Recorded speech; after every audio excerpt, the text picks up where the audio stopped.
Good morning all of you. आज हम लोग चैप्टर नंबर 7 चालू कर रहे हैं, ऑडिट रिपोर्ट, और ये वॉल्यूम 1 चैप्टर के अंदर लास्ट चैप्टर है। ठीक है, इसमें ना दो हिस्से होते हैं, एक 7 है ऑडिट रिपोर्ट और एक 7B कारो अलग, ऑडिट रिपोर्ट अलग है। ऑडिट रिपोर्ट वाला जो चैप्टर बहुत बड़ा है, इसके अंदर क्या क्या टॉपिक आएंगे। 700 के जो 6 स्टैंडर्ड्स होते हैं 700 सीरीज में पूरे इसके अंदर है। 700 सीरीज में टोटल 6 स्टैंडर्ड्स होते हैं, 4 जिसमें से ऑडिट रिपोर्ट वाले होते हैं 700, 701, 705, 706, और 2 एक्स्ट्रा है 710, 720। 710 हल्का फुल्का तुमने भले इंटर में देखा होगा, 720 तो था ही नहीं इंटर में। तो ये दोनों बहुत भारी भारी स्टैंडर्ड्स हैं जो हमारे सिलेबस में है। आज के इस पूरे क्लास में सबसे ज़्यादा चिंता की जो चीज़ है ना, मतलब मेहनत की चीज़ है, वो लास्ट वाला है 710, 720, और फिर सेक्शन नंबर 143 डाला हुआ है। Let's start the discussion. एक बार फटाक से रिवाइज करा देता हूँ उसको। एक ऑडिटर जो ऑडिट रिपोर्ट देता है, उसमें मेन ऑडिट रिपोर्ट के अलावा 2 एनेक्शर होते हैं। एक एनेक्शर होता है इंटरनल कंट्रोल वाला, सेक्शन नंबर 143 का 3 का आई, और दूसरा एनेक्शर होता है कारो वाला, जिसको 143 का 11 बोलते हैं हम लोग। ठीक है, ये एकदम समझने वाली बात है कि हमारे ऑडिट रिपोर्ट में ऑडिट ऑन एफएस के अलावा there is lot of legal matters जिसपे हमको कमेंट करना पड़ता है। तो हम लोग अपने ऑडिट रिपोर्ट को 2 हिस्सों में तोड़ रहे हैं। पहला येलो कलर क्या है, report on FS. Report on FS जो होता है वो मेन ऑडिट रिपोर्ट के अंदर ही होता है। मेन ऑडिट रिपोर्ट के अंदर टाइटल और एड्रेसी के बाद एक हेडिंग आती है रिपोर्ट ऑन एफएस, और उसी के नीचे फिर ओपिनियन, बेसिस फॉर ओपिनियन वगैरह आना स्टार्ट होता है। तो रिपोर्ट ऑन एफएस वाला वो जो पूरा का पूरा सेक्शन है, हेड, जिसमें ओपिनियन, बेसिस फॉर ओपिनियन, मुर्गा, कैम, सब कुछ आता है, वो मेन ऑडिट रिपोर्ट में होता है। इसके अलावा सर होता है रोलर मतलब report on legal matter. Report on legal matter में सर 3 चीज़ें आती हैं। एक मेन रिपोर्ट के अंदर जो हम लोग रोलर डालते हैं ना 143 का 3 बाप ऑफ द पे का, वो प्लस ये जो 2 एनेक्शर तुम डाल रहे हो, ये 2 एनेक्शर भी लीगल मैटर ही है, ये कोई रिपोर्ट ऑन एफएस नहीं है। कारो के ऊपर जो आप बोल रहे हो, कारो किसने बोला बनाने के लिए, एमसीए ने बोला। आईएफसी किसने बोला, ये एमसीए ने। तो ये भी लीगल मैटर ही है। तो ऑडिटर 2 लेवल पे काम कर रहा है, report on FS, report on legal matter. अब हम लोग ऐसे 700 की बात करेंगे। ठीक है, ऐसे 700 के अंदर ऐसे तो बहुत कुछ है जो तुम जानते हो, पर अभी बहुत कुछ नया भी आया है जो हमें सीखना है। ये वाला नोट देख रहे हो, ये बहुत अच्छा है, ये मैं बाद में कराऊंगा इस टॉपिक में पीछे आके। यहाँ से लाइन से स्टार्ट करता हूँ मैं। ठीक है, इधर SA 700 का नाम, सबसे पहले नाम देखो। नाम में 2 चीज़ें, नंबर 1 फॉर्मिंग एन ओपिनियन, और दूसरा है फिर finally report on FS. Report on FS का तो एक फॉर्मेट होता है, एंड सीए फाइनल में ऑडिट रिपोर्ट के फॉर्मेट में कितने एलिमेंट्स होते हैं, 13 एलिमेंट्स होते हैं, 14 नहीं होते, हालांकि 14 बोलना चाहिए था, पर 13 एलिमेंट्स होते हैं। और फॉर्मिंग एन ओपिनियन में आता है AP, AC, AE, AC, AO। How do you form an opinion? You perform audit procedure, you get audit evidence, you arrive at audit conclusion, and you combine the conclusion to get an audit opinion. तो सबसे पहला portion जो मैं पढ़ा रहा हूँ वो उस पेज में, वो फॉर्मिंग एन ओपिनियन है। Turn the page. ये पेज जो तुम देख रहे हो ना, ये पूरा का पूरा पेज, ये पूरा पेज क्या है, फॉर्मिंग एन ओपिनियन। ठीक है, ऊपर AP, AE, AC, AO, all the summation of conclusion gives you the opinion. Purpose, ऐसे 700 आपको स्पेशल पर्पस एफएस के बारे में नहीं सिखाता, it only teachers you GPFS। अगर तुमको स्पेशल पर्पस एफएस के ऊपर ओपिनियन बनाना है या रिपोर्ट देना है तो उसका ऐसे नंबर क्या है, 800। क्या नंबर है उसका, 800। तो SPFS पे मेरे को ओपिनियन और रिपोर्ट देना है तो 800, GPFS पे देना है तो 700। ये बात तुम याद रखोगे फॉर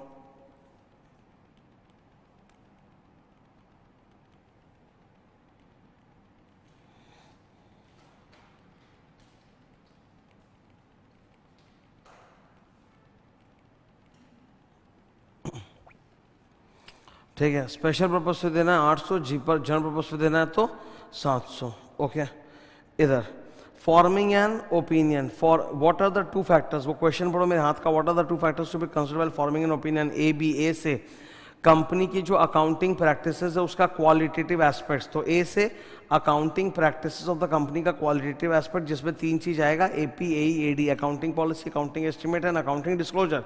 और दूसरा B से बायस इन मैनेजमेंट जजमेंट। दुनिया भर के एस्टिमेट्स होते हैं जिसमें मैनेजमेंट का बायस लगता है। तो A भी, ये याद रखना सवाल। What are the 2 factors to be considered forming an opinion, AB। A से कंपनी की जो अकाउंटिंग प्रैक्टिसेस है उसका क्वालिटेटिव एस्पेक्ट्स, मतलब AP, AE, AD, नंबर्स के अलावा छोड़ के, पॉलिसी क्या, एस्टिमेट क्या, डिस्क्लोजर क्या। और B से bias of the management in making the judgements. ठीक है, forming an opinion, you know opinion of 4 types, UO, QO, AO, DO। ठीक है, उस पर बाद में बात हो जाएगा। इधर आ जाओ। Chartered accountant in the ordinary circumstance को क्या एक्सप्रेस करेगा, अनमॉडिफाइड ओपिनियन। अगर वो अनमॉडिफाइड ओपिनियन नहीं दे रहा है बल्कि वो MO दे रहा है, MO, QO, AO, DO, तो अगर वो मॉडिफाइड ओपिनियन दे रहा है तो उसके पहले वो क्लाइंट को वार्निंग देगा, तो वो TCWG को एक ड्राफ्ट रिपोर्ट देगा, वो CW बताएगा, C circumstances that may lead to modification of opinion and wording, मतलब ड्राफ्ट मॉडिफाइड ओपिनियन वो कम्युनिकेट करेगा किसको, ब्लू कलर का डायग्राम TCWG को, ठीक है। तो व्हाट आर द सर्कमस्टांसेस, जब आप मॉडिफाइड ओपिनियन देते हो सर दो सर्कमस्टांसेस होते हैं, या तो लैक ऑफ एविडेंस या MMS, इधर याद कर लो what are the two circumstances sir, या तो लैक ऑफ एविडेंस या MMS, ग्रेट टर्न।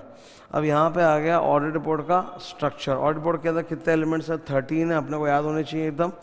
नंबर 1, अब तो मैं पूरा बोल सकता हूँ, बीच बीच में जो मैंने 4A 6 या 9 ने डाला अब तो मैं बता ही सकता हूँ ना, अब तो अपना पूरा सिलेबस खत्म वैसे हो गया। तो नंबर 1 क्या है, टाइटल। नंबर 2 क्या, एड्रेस। अब इसके बाद एक पूरा खंड चालू होता है जिसका नाम है रिपोर्ट ऑन FS, वहाँ येलो कलर मैंने लिखा होगा रिपोर्ट ऑन FS। और फिर दूसरा लास्ट में खंड चालू क्या होता है, रोलर, वो एक सिंगल आइटम का ही खंड है। रिपोर्ट ऑन FS के अंदर क्या क्या आएगा सर, सबसे पहले आजकल ओपिनियन देते हैं, फिर बेसिस फॉर ओपिनियन या मॉडिफाइड ओपिनियन देते हैं, फिर अगर EMP है, अगर है एम्फोसिस तो वो EMP उसके ठीक नीचे आएगा नंबर 4A। 5 नंबर मुर्गा, 6 नंबर कैम। फिर 6A क्या है, OI, एनुअल रिपोर्ट के अंदर जो अदर इन्फॉर्मेशन है उसके ऊपर भी हम लोग बोलते हैं कि हमने पढ़ लिया, वो सब भी सही है, उसमें कोई मटेरियल इनकंसिस्टेंसी या मिस स्टेटमेंट नहीं है। तो 6A क्या है, OI 720 के हिसाब से। फिर 7, 8, 9 क्या है, जिम्मेदारियाँ। 7 उनकी जिम्मेदारी, 8, 9 मेरी जिम्मेदारी। 8 में मेरी जिम्मेदारी, 9 में मेरा डोर, डोर का फुल फॉर्म लिखा तो है, description of auditors responsibility. Door को लेके मैंने दिखाया था कि अभी अभी नया इंडिया में चालू हुआ कि अडानी वाले रिपोर्ट में डोर को वो लोग लास्ट में डालने लगे एज एन एनेक्शर। डोर नॉर्मली सब अंदर ही लिखते हैं, पर आपके पास 3 चॉइसेस होता है, तो आप बाहर एनेक्शर में भी डाल सकते हो। 9A क्या है, OMP। OMP is something which is connected to my responsibility, that is why वो मेरे रिस्पॉन्सिबिलिटीज के नीचे में ही आपको OMP मिलेगा। फिर 10 नंबर क्या आता है, रोलर, लीगल मैटर्स पे कमेंट्स। और फिर SPD, सेंशन प्लेस डेट। यहाँ एक एक करके इसको फटाक से हम लोग गो थ्रू कर लेते हैं।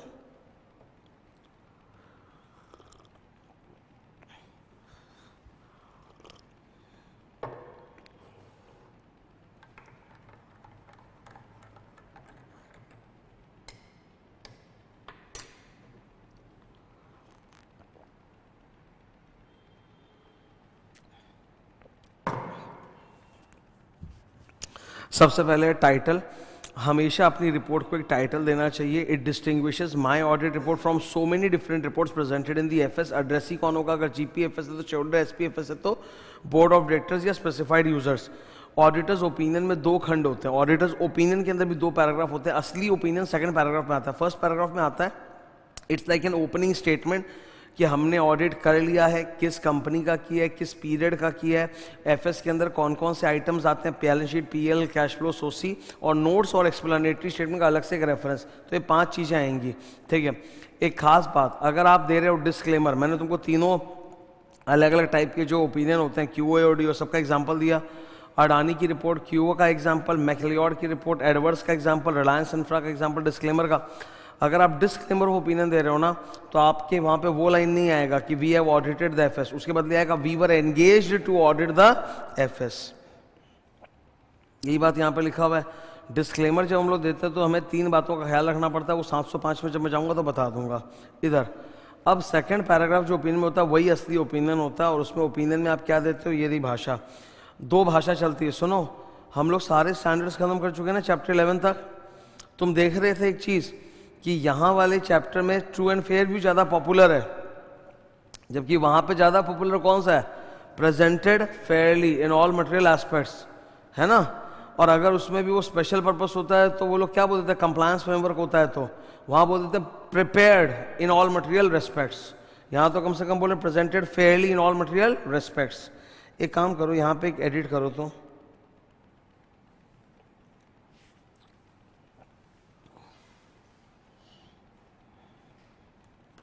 ये मेरा ही टाइप किया हुआ है, तो ये मिस्टेक है, एस्पेक्ट नहीं रेस्पेक्ट होना चाहिए।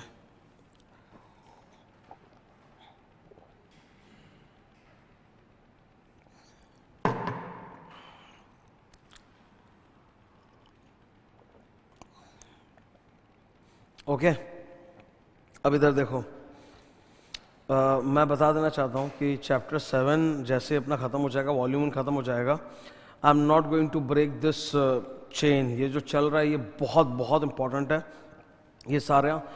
I will go to next after chapter 7, I'll go to chapter 8, 9, 10, 11, पूरा स्टैंडर्ड्स धो पोछ के ख़त्म करके रिवाइज करके ही मानेंगे, रुकेंगे नहीं बीच में, क्योंकि ये बहुत मतलब एक फ्लो और रिदम चल रहा है। ये डिस्ट्रॉय हो जाने से बाद में जब तुम स्टैंडर्ड्स पिक करोगे चैप्टर 8 to 11 तुमको बहुत कड़ा लगेगा। और इसको चैप्टर 7 में पूरा रिपोर्टिंग स्ट्रक्चर बैठ गया और 8 से 11 वाले में बहुत ज़्यादा रिपोर्टिंग स्ट्रक्चर है, तो ये बैठा हुआ है दिमाग में, उसके बाद वो पढ़ने से तुरंत खटाक से आता है। तो within this week we will do all that, पूरा एकदम मतलब ब्रेन में चाहिए घूमता हुआ वो, ठीक है।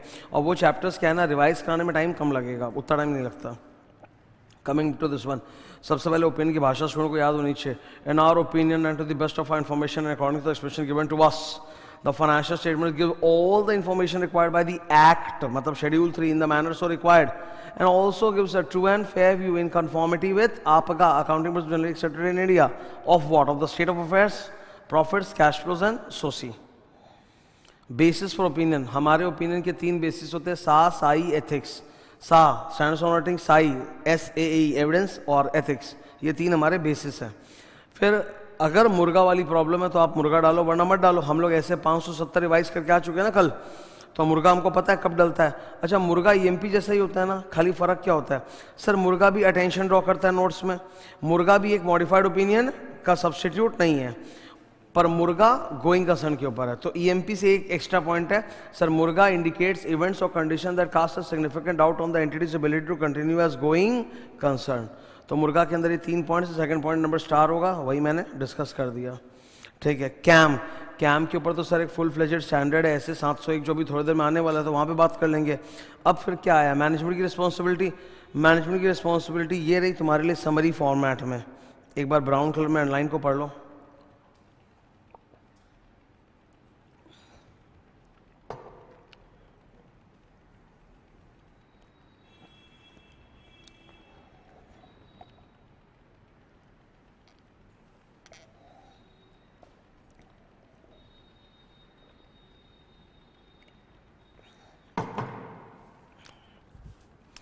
तो ये सब तो general FS, internal control, fraud, going concern, MMS related है, इन सब की जिम्मेदारी मैनेजमेंट की होती है। अब आते हैं अपनी जिम्मेदारी पे, ऑडिटर्स रिस्पॉन्सिबिलिटी। अब ये बहुत लंबा था, टॉपिक नंबर 8 के अंदर 3 पॉइंट्स है, उनके अंदर भी सब पॉइंट्स है, तो इसके लिए मैंने बगल में हाथ से लिखा दिया था ताकि ईजी हो जाए। ऑडिटर रिस्पॉन्सिबिलिटी में सबसे पहले ऑडिटर अपना ऑब्जेक्टिव बताएगा कि देखिए जी मेरा ऑब्जेक्टिव क्या होता है, to obtain reasonable assurance that the FS is free from MS whether to fraud error and to issue an audit report. फिर नंबर B वो समझाएगा कि रीजनेबल एश्योरेंस क्या होता है, it's a high level of assurance but not absolute assurance. फिर वो बताएगा कि MMS के 2 सोर्स होते हैं, फ्रॉड और miss statements can occur because of fraud और एरर। पॉइंट नंबर 2, अब वो अपनी रिस्पॉन्सिबिलिटी बताना चालू करेगा। नंबर A कि मैं PJPS करता हूँ, professional judgement and professional scepticism. फिर वो B के अंदर डोर बताएगा, ये डोर देख रहे हो, डोर को यहाँ भी डाला जा सकता है, डोर को एनेक्शन भी डाला जा सकता है, डोर को वेबसाइट का रेफरेंस भी दिया जा सकता है, अभी तक वेबसाइट उसके लिए बताया नहीं गया। डोर में क्या क्या आता है, risk response, RAP, FAP, detection of fraud, internal control, APAE accounting policy, accounting estimate, going concern, uncertainty, overall presentation of financial statements. Third point number C क्या है, ग्रुप ऑडिट्स के कॉन्टेक्स्ट में मेरी रिस्पॉन्सिबिलिटी क्या होती है, कंसोलिडेटेड एफएस में, तो वहाँ मेरी जिम्मेदारी होती है कि मैंने होल्डिंग का किया, सब्सिडरी का किसी और ने किया, मैंने उस पर रिलाय किया है। तो ग्रुप ऑडिट के केस में मेरी रिस्पॉन्सिबिलिटी क्या होती है, division of responsibility like an OMP paragraph. Okay, अच्छा इसमें और एक तीसरा खंड है क्या, कम्युनिकेशन विद TCWG। अभी मैं बता देता हूँ, कम्युनिकेशन विद TCWG का स्टैंडर्ड कौन सा था, ऐसे 260, उसमें 4 बातें कम्युनिकेट होती है, आपसी बातें। A से ऑडिटर्स रिस्पॉन्सिबिलिटी, P से planned scope and timing, S से सिग्निफिकेंट फाइंडिंग्स और I से लिस्टेड कंपनी केस में इंडिपेंडेंस, है ना। तो इसमें पूरे ऑडिटर रिस्पॉन्सिबिलिटी में तुम देखो 3 खंड आ रहे थे। एक था ऑडिटर्स ऑब्जेक्टिव, ये देखो नंबर 1 क्या था, ऑडिटर्स ऑब्जेक्टिव, नंबर 2 क्या था, ऑडिटर्स रिस्पॉन्सिबिलिटी, और नंबर 3 क्या, कम्युनिकेशन विद TCWG। ठीक है, वही आपसी है, पूरा आपसी बात है। ऊपर करो। अब डोर के बारे में बोला है कि डोर आप 3 जगह डाल सकते हो, या तो अंदर ही डाल दो या अपेंडिक्स में डाल दो जो अडानी वाले ने किया, या वेबसाइट का रेफरेंस दे दो। वेबसाइट अभी तक बताया नहीं गया, पर जब होगा फ्यूचर में तो मोस्ट प्रॉब्ली वो 2 ही हो सकता है, ICI या नाफरा। It can be MC website also, we don't know, ठीक है। 10 नंबर क्या है, रोलर। रोलर का मतलब वही 143 का 3 वाले पूरे मैटर्स बताने, वो अलग से चैप्टर के लास्ट में डाला हुआ है 143। फिर सिग्नेचर, सिग्नेचर वगैरह में यूडिन भी आएगा, unique document identification number. Place भी आएगा, कस्टमरी। प्लेस से पता चलता है कि our report is governed by this jurisdiction, और डेट से पता चलता है कि मैंने इस डेट तक के सारे सब्सिक्वेंट इवेंट्स को कंसिडर किया है। खत्म।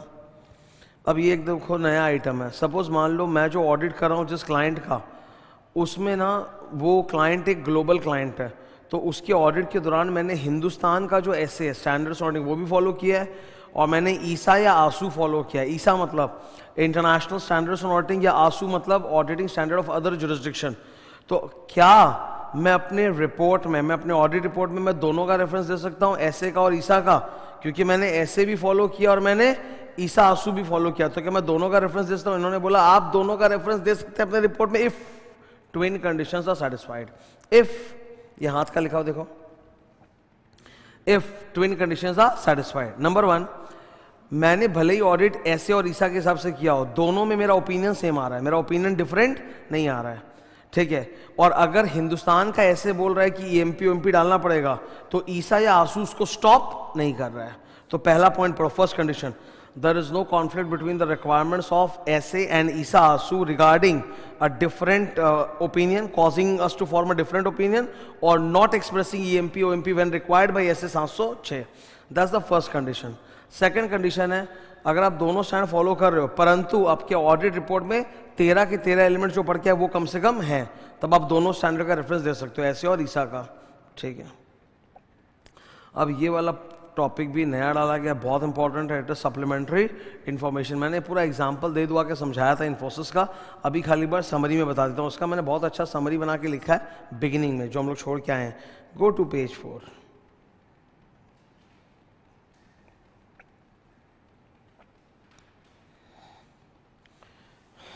ठीक है, आगे सब केस पेज 4 पे। ये सबसे पहले अपना क्या लिखा हुआ है, case 1, supplementary information seems to be an integral part of FS. It is an integral part of FS. That is the case 1.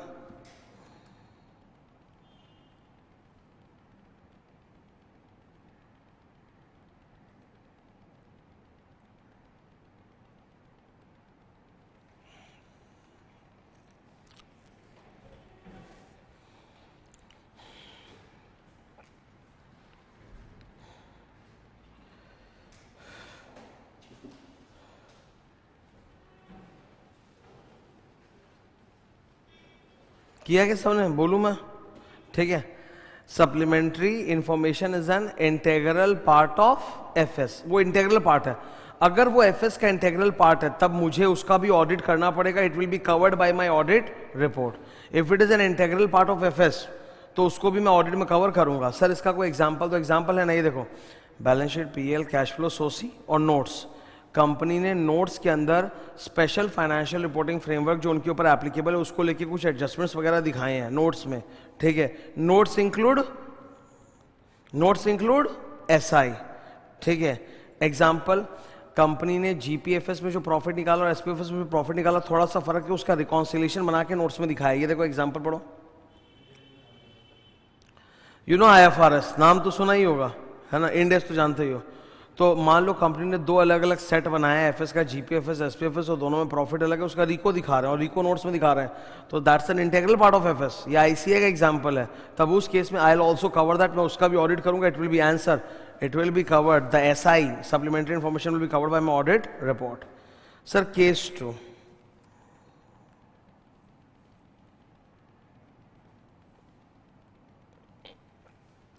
the supplementary information is not an integral part of FS। जैसे एक extra PL बनाया है पूरा as per IFRS, एक extra PL, normal वाला PL बना है, देखो ये रहा blue blue blue, extra PL बना है, वो इंटेग्रल पार्ट नहीं है, तो मैं फिर यहाँ पे 3 काम करूंगा। एक तो पहली बात है ये मेरे ऑडिट में कवर होगा नहीं, मैं सबसे पहले ये इंश्योर करूंगा, I will evaluate whether this supplementary information which is not an integral part of FS is clearly differentiated from the FS. If it is not clearly differentiated, I ask the management कि उसको भैया ऐसे जगह रखो जहां वो different लगे, उसको ऐसे बीच में मत घुसेड़ दो पीएल के अंदर, लास्ट पे डालो अलग से. अगर वो लोग मेरी बात मान लेते हैं तो ठीक है, नहीं मानते तो मैं ओएमपी डाल दूंगा. मैं अपने ऑडिट रिपोर्ट में ओएमपी पैराग्राफ डाल के बोल दूंगा कि ये देखो सप्लीमेंट्री इन्फॉर्मेशन जो है ना, ये मैंने कवर नहीं की है, ये इंटेग्रल पार्ट है भी नहीं. These are the 3 steps. Please learn ABC. ये सब नया आइटम है.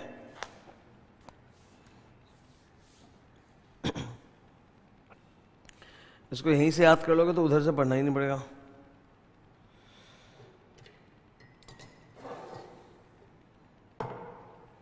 तो सबसे पहले I will see whether the separate PL that you have prepared is clearly differentiated from the normal FS. If not, I'll request the management ki please show it separately. If they follow it, sahi hai, nahi follow, I'll put an OMP in my audit report and say ki bhai that is not covered by our audit. ठीक है ना ये? Okay. ऐसे तुम ये पूरा ना 3 step लिख के आ जाओ, फुल मार्क्स है. ये वाले का आने का चांस बहुत ज़्यादा है. देखो ऊपर वाले के आने का चांस कम है बिकॉज उसका आंसर एक लाइन का है, लाल रंग एक लाइन का है. नीचे वाले का लाल रंग कितना सर, लाल ही लाल है, 3 पॉइंट्स है, तो इसके आने का चांस बहुत ज़्यादा है. अब यही सब चीज़ों पे स्टूडेंट जो मेहनत कर लेगा नंबर छाप लेगा. We go back to that. तो सप्लीमेंट्री इन्फॉर्मेशन सीधा मेरे नोट से याद कर लोगे वहाँ से. यही एग्जांपल्स मैंने वहाँ यूज़ किए हैं, कुछ अलग एग्जांपल्स नहीं है. अब नेक्स्ट क्या मेरे सामने 701 क्या होता है, कैम के लिए एक बड़ा सुंदर डायग्राम है जो मैंने बनाया है. इधर देखो, ये देखो सबसे पहले क्या एसेट 260. ऑडिटर ने एज पर एसेट 260 TCWG के साथ बहुत सारा कम्युनिकेट किया, जिसको हम लोग बोलते हैं आपसी बातें. और आपसी का full form audit responsibility, plan, scope and timing. आपसी, एस से सिग्निफिकेंट फाइंडिंग और आई से इंडिपेंडेंस तो लिस्टेड कंपनी. मैं उसी मैटर्स में से इंपॉर्टेंट मैटर्स सेलेक्ट करता हूं और एक सेक्शन बनाता हूं अपने ऑडिट रिपोर्ट में, जिसको हम लोग बोलते हैं कैम, की ऑडिट मैटर्स. ये उसी में से सेलेक्ट होता है. ठीक है, मैं एक बार मोटे तौर पे तुमको समझा देता हूं क्या है. देखिए सर, आपसी में जो P वाला पोर्शन है उसके माथे पे बिंदु है. ठीक है, A से क्या होता है, ऑडिटर्स रिस्पॉन्सिबिलिटी, वो कैम में नहीं आता.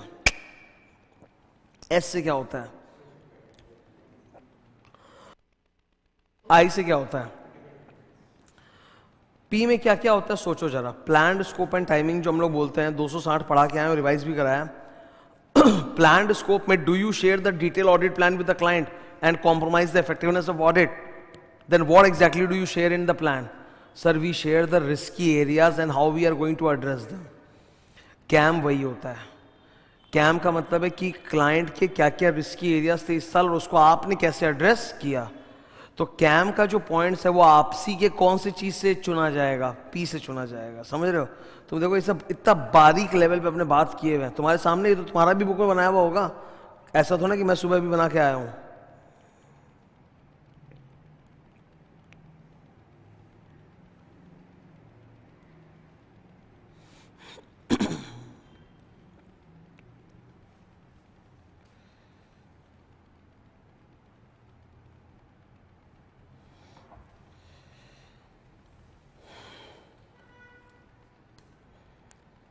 प्लान के अंदर ही तो आपने TCWG को, कहाँ गया, TCWG को बताया होगा कि देखिए ये रिस्की एरियाज है और मैं ऐसे करने वाला हूँ. उन्हीं रिस्की एरियाज में से जो मोस्ट इंपॉर्टेंट रिस्की एरियाज है वही आपको कैम में डालना होता है. एकदम सिंपल है. ठीक है, अब नीचे आए क्या, इधर देखो कैम का डेफिनेशन है. तो क्या डेफिनेशन है सर? डेफिनेशन में 4 पॉइंट है. नंबर 1, सबसे पहले वो रिस्की एरिया जो सबसे इंपॉर्टेंट है वो किसको चुनना है, मुझे चुनना है. मैं अपना क्या लगाऊंगा, PJ, professional judgement. I will select the most significant matters in which all time 5 years audit की current period and these matters are the same that were already communicated to TCWG, उसी में से पिक किया है. तो 1 2 3 4 key audit matters are those matters that in auditor's professional judgment were of most significance during the current period engagement. It is selected out of the matters communicated to TCWG. यही definition देखो ऊपर हरे रंग में डाला हुआ है जो अपने को याद करना है. और ये डेफिनेशन आपको लिखना भी पड़ता है ऑडिट रिपोर्ट में. ऑडिट रिपोर्ट में जब आप 13 एलिमेंट्स में कैम सेक्शन बनाते हो तो वहाँ डेफिनेशन भी डालना पड़ता है कि कैम ये होता है. और फिर कैम की टेबल जाती है, risky area, how I addressed it. KAM के ना मैंने 5 एग्जाम्पल्स दिए हैं, प्लीज़ ये नंबर याद रखना, एग्जाम्पल याद रखेंगे तो अच्छा रहेगा। पहला रेवेन्यू रिकॉग्निशन, दूसरा लिटिगेशन, ये 2 सर महा फेमस है, बाकी 3 हो भी सकते हैं नहीं भी, जैसे impairment, valuation of financial instruments, और एकदम मतलब रेयर केस में टैक्सेशन मैटर्स। ठीक है, क्लियर है? 2 तो एकदम हॉट है। What is the purpose of CAM? Enhances the communicative value of our audit report and increases greater transparency. CAM कहाँ पे अप्लाई होता है sir? It applies on the GPFS of listed entities, whether it is a listed company or a listed body corporate. उनके GPFS में CAM लगता है। मैं एक बात बोलना चाहता हूँ, मेरा क्लाइंट अनलिस्टेड है फिर भी मैं CAM डालना चाहता हूँ, डाल दो, ये आपकी मर्जी, आप डाल सकते हो, आपको कोई रोकने वाला नहीं है, आप डाल सकते हो CAM बिल्कुल। अच्छा, मान लो मेरा क्लाइंट लिस्टेड है पर मेरे पास कैम में रिस्की एरिया एक भी है ही नहीं बताने को, मत बताओ, खाली कैम हेडिंग दे दो और नील रिपोर्टिंग, उसको बोलते हैं नील कैम रिपोर्टिंग, बताऊँ ना मैं, नील कैम रिपोर्टिंग। इधर जब आप डिस्क्लेमर ऑफ ओपिनियन देते हो ना, तब कैम दिया नहीं जाता। ये बात यहाँ याद रखो, मत रखो, फर्क नहीं पड़ता। मैं जब डिस्क्लेमर पढ़ाऊंगा 705 में बात 3 इंपॉर्टेंट बातें उसमें ये है already. What is the objective of S 701? DC comics, D से डिटरमाइनिंग कैम एंड सी से कम्युनिकेटिंग कैम। सबसे पहले determining KAM, how do you determine कि विच मैटर इज कैम और नॉट? सर सिंपल है, we will consider 3 factors, RAS, R से risk, रोमम अगर हाई है तो वो कैम है, ए से AJ MJ, auditor's judgement of management's judgement, revenue recognition example वगैरह, और लास्ट में एस से सम सिग्निफिकेंट इवेंट और ट्रांजैक्शन। ये तीनों के देखो मैंने एग्जाम्पल दिया है। सबसे पहले हाई रोमम का example revenue recognition, auditor's judgement of management judgement, valuation of financial instrument, significant event ITC में हुआ था ना श्रीलंका वाला सब्सिडी का इम्पेयरमेंट। ठीक है, अब तो ITC वालों ने अपना होटल बिजनेस डिमर्जर कर ही दिया है, वो होटल बिजनेस का लॉस में चला गया आफ्टर कोविड। ITC का जो होटल बिजनेस है ना, 5 स्टार होटल का पूरा जो चेन है, वो लॉस मेकिंग बिजनेस था, उससे ITC की वैल्यूएशन गिर रही थी, तो उन्होंने उसको क्या किया, डिमर्ज करके एक अलग ही धंधा बना दिया। ITC is still strong, don't think कि ITC का होटल बिजनेस खराब है, बहुत बवाल है सर। ITC के होटल बिजनेस में भी भयंकर लीवरेज है उनके लिए। एक तो ITC इतना बड़ा कॉन्ग्लोमरेट है कि उसके खुद के लोग ही उनके होटलों में रुकते रहते हैं आके इधर उधर से, समझ रहे हो आप, खुद के लोग ही। जैसे मैं एक एग्जांपल देता हूँ, ITC का एक डायरेक्टर है जो कोलकाता में रहता है, वो ITC दिल्ली लोकेशन पे गया है, दिल्ली में ITC का कोई काम करने। तो आज अगर कंपनी का डायरेक्टर कहीं जाएगा तो उसको कहीं तो होटल में रखोगे कि नीचे फुटपाथ में चटाई बिछा के सोएगा, वो होटल में रखोगे ना, तो ITC उसको ताज में रुकवाएगा कि ITC मौर्या में, दिल्ली में जो उसका नाम ITC मौर्या है, ITC मौर्या में रुकवाएगा। तो अच्छा धंधा है भाई उनका। ठीक है, फिर तुमको मालूम होना चाहिए कि होटल बिजनेस के अंदर दुनिया भर के टॉयलेटरीज लगते हैं कि नहीं, बनाता है तो ITC जितना भी वेवेल और फ्यामा डिविल का सामान बनाता है, बाजार में तो बिकता कम है, मैक्सिमम उनके होटलों में यूज़ होता है। ठीक है, वहीं पे वो अपना सनफीस डार्क फैंटेसी सारा निकालते हैं, मतलब वो है ना बिस्कुट डार्क फैंटेसी सब। तो होटल बिजनेस का तगड़ा है, पर बिकॉज ऑफ कोविड लॉस में गया, बट वापस से रीएन तो कर ही रहा है धीरे धीरे, क्योंकि टूरिज्म फिर से इम्प्रूव बढ़ेगा ही बढ़ेगा, ऑब्वियस ही बात है, लोग बंधन में रह नहीं सकते परमानेंट। ओके, तो ये था RAS, these 3 factors help you to determine which matter is KAM. Now how are you going to communicate KAM? इसका आंसर पीछे में बहुत लंबा सा अजीब सा मैंने शॉर्ट में नोट बना के डाल रखा, वो पढ़ लेते हैं। सर कैम कम्युनिकेट करना, it is the 6th element, उसको एक सेपरेट हेडिंग जाएगा कैम। कैम में आपको समझाना पड़ेगा कि वो कैम क्या होता है, उसका डेफिनेशन दो। ये बोलो कि कैम में मैं इन मैटर्स के ऊपर ओपिनियन नहीं दे रहा हूँ, ये कोई सेपरेट ओपिनियन नहीं है। I am not expressing a separate opinion on revenue recognition, litigation, impairment, valuation. ये बस आपको मैं बता रहा हूँ कि ये रिस्की एरियाज है। ठीक है, अच्छा, कैम का पूरा एक टेबल जाता है, टेबल में आपको हर एक मैटर को भी एक सब हेडिंग देना पड़ता है, रेवेन्यू रिकॉग्निशन, लिटिगेशन, तो you have to give separate sub headings like this. अच्छा, टेबल के 2 कॉलम होते हैं, लेफ्ट साइड में आप बताते हो रिस्की एरिया, रिस्की क्यों है, why it is risky, why it is important, and second how you have addressed it through your audit. ये रहा A और B, जो ऊपर हमने डिब्बे में पढ़ा वही सब लिखा हुआ है। ओके, ये थोड़ा इंपॉर्टेंट है, कौन सा ऐसा मैटर है जिस पे आप कैम नहीं दोगे। नंबर इसको याद करने के लिए 3 चीजें, 3 केसेस है जब मैं कैम नहीं दूंगा। लेम, L से, लॉ ने प्रोहिबिट कर रखा है, A से, the adverse consequences of the communication outweigh the benefit of communication. Sir communication के बेनिफिट होते हैं पर उसके नेगेटिव कॉन्सिक्वेंस भी होते हैं और वो ज़्यादा हैं, तो नहीं बताएंगे सर। M से, उस मैटर पे ऑलरेडी मैंने MO दे रखा है। अरे जिस मैटर पे MO दे रखा है उसमें कैम नहीं, मैंने तुम लोग बताया नहीं था क्या, EMP, OMP, मुर्गा, मो, कैम, ये सब अलग अलग मैटर पे हो सकते हैं, सेम मैटर पे आप सब कुछ डाल नहीं सकते। KAM is not a substitute for dims. KAM is not a substitute for disclosure in FS. जिस चीज को लेके मैनेजमेंट को एफएस में डिस्क्लोजर करना था उसको डिस्क्लोजर करना पड़ेगा, उसके बदले कैम डालने से नहीं होगा। KAM is not a substitute for मुर्गा, KAM is not a substitute for MO, and KAM is not a separate opinion on those matters. मान लो कि कैम में मैंने 3 मैटर बोला है, तो KAM is not an opinion on those matters, it is just कि ये रिस्की एरिया से हमने उसको ऐसे एड्रेस किया है। ये भी बड़ा फेवरेट है आईसीआई का कि KAM is not a substitute of dims. MCQ में भी आ सकता है, डिस्क्रिप्टिव में भी आ सकता है। 701 खत्म होता है सर, अभी क्या है अपने सामने 705। 705 has 2 objectives. 5 minutes break, then I will talk. ऐसे 705, ऐसे 705 के 2 पर्पस है। Number 1, it helps us to determine highlighter appropriate type of MO. देखो एमओ ना 3 टाइप का होता है, क्यूओ, एओ, डीओ। मैंने बोला था इसका मतलब क्यूओ, इसका मतलब एओ, इसका मतलब डीओ। डीओ मतलब मैं नहीं जानता, ओपिनियन दे सकता, इसका मतलब भयंकर गड़बड़ है। एओ इसका मतलब गड़बड़ है, क्यूओ। तो QO, AO, QO, AO and DO, 3 type. तो कौन सा एप्रोप्रिएट है वो आपको डिसाइड करने में हेल्प कौन करता है, ये। और सेकंड आपको हेल्प करता है ड्राफ्ट करने में, कैसे ड्राफ्ट करना है, ठीक है।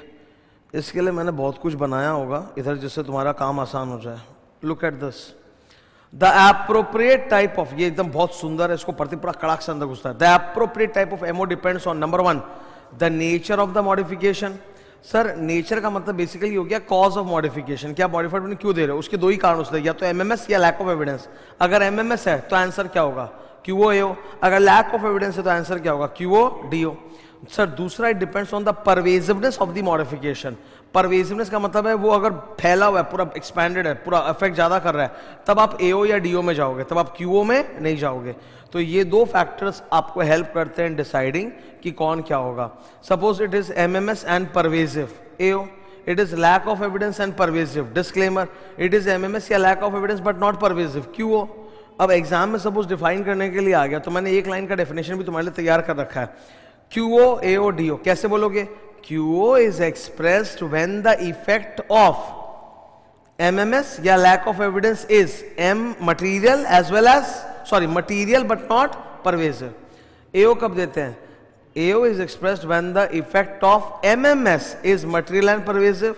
डीओ कब देते हैं, when the effect of lack of evidence is material and pervasive. तो ऐसे 1 लाइन का डेफिनेशन भी अपने को आना चाहिए, क्योंकि फाइनल में क्या होगा, देखो केस स्टडी का आंसर लिखना पड़ेगा, तो वहां पे तो बॉस क्या होता है ना, you have to explain everything. वो आपको बोलेंगे थोड़ा डिफाइन कर भाई, तो तेरे को खुद एक्सप्लेन करना पड़ेगा बढ़िया से, अच्छे से। नहीं करोगे तो नंबर नहीं आएंगे।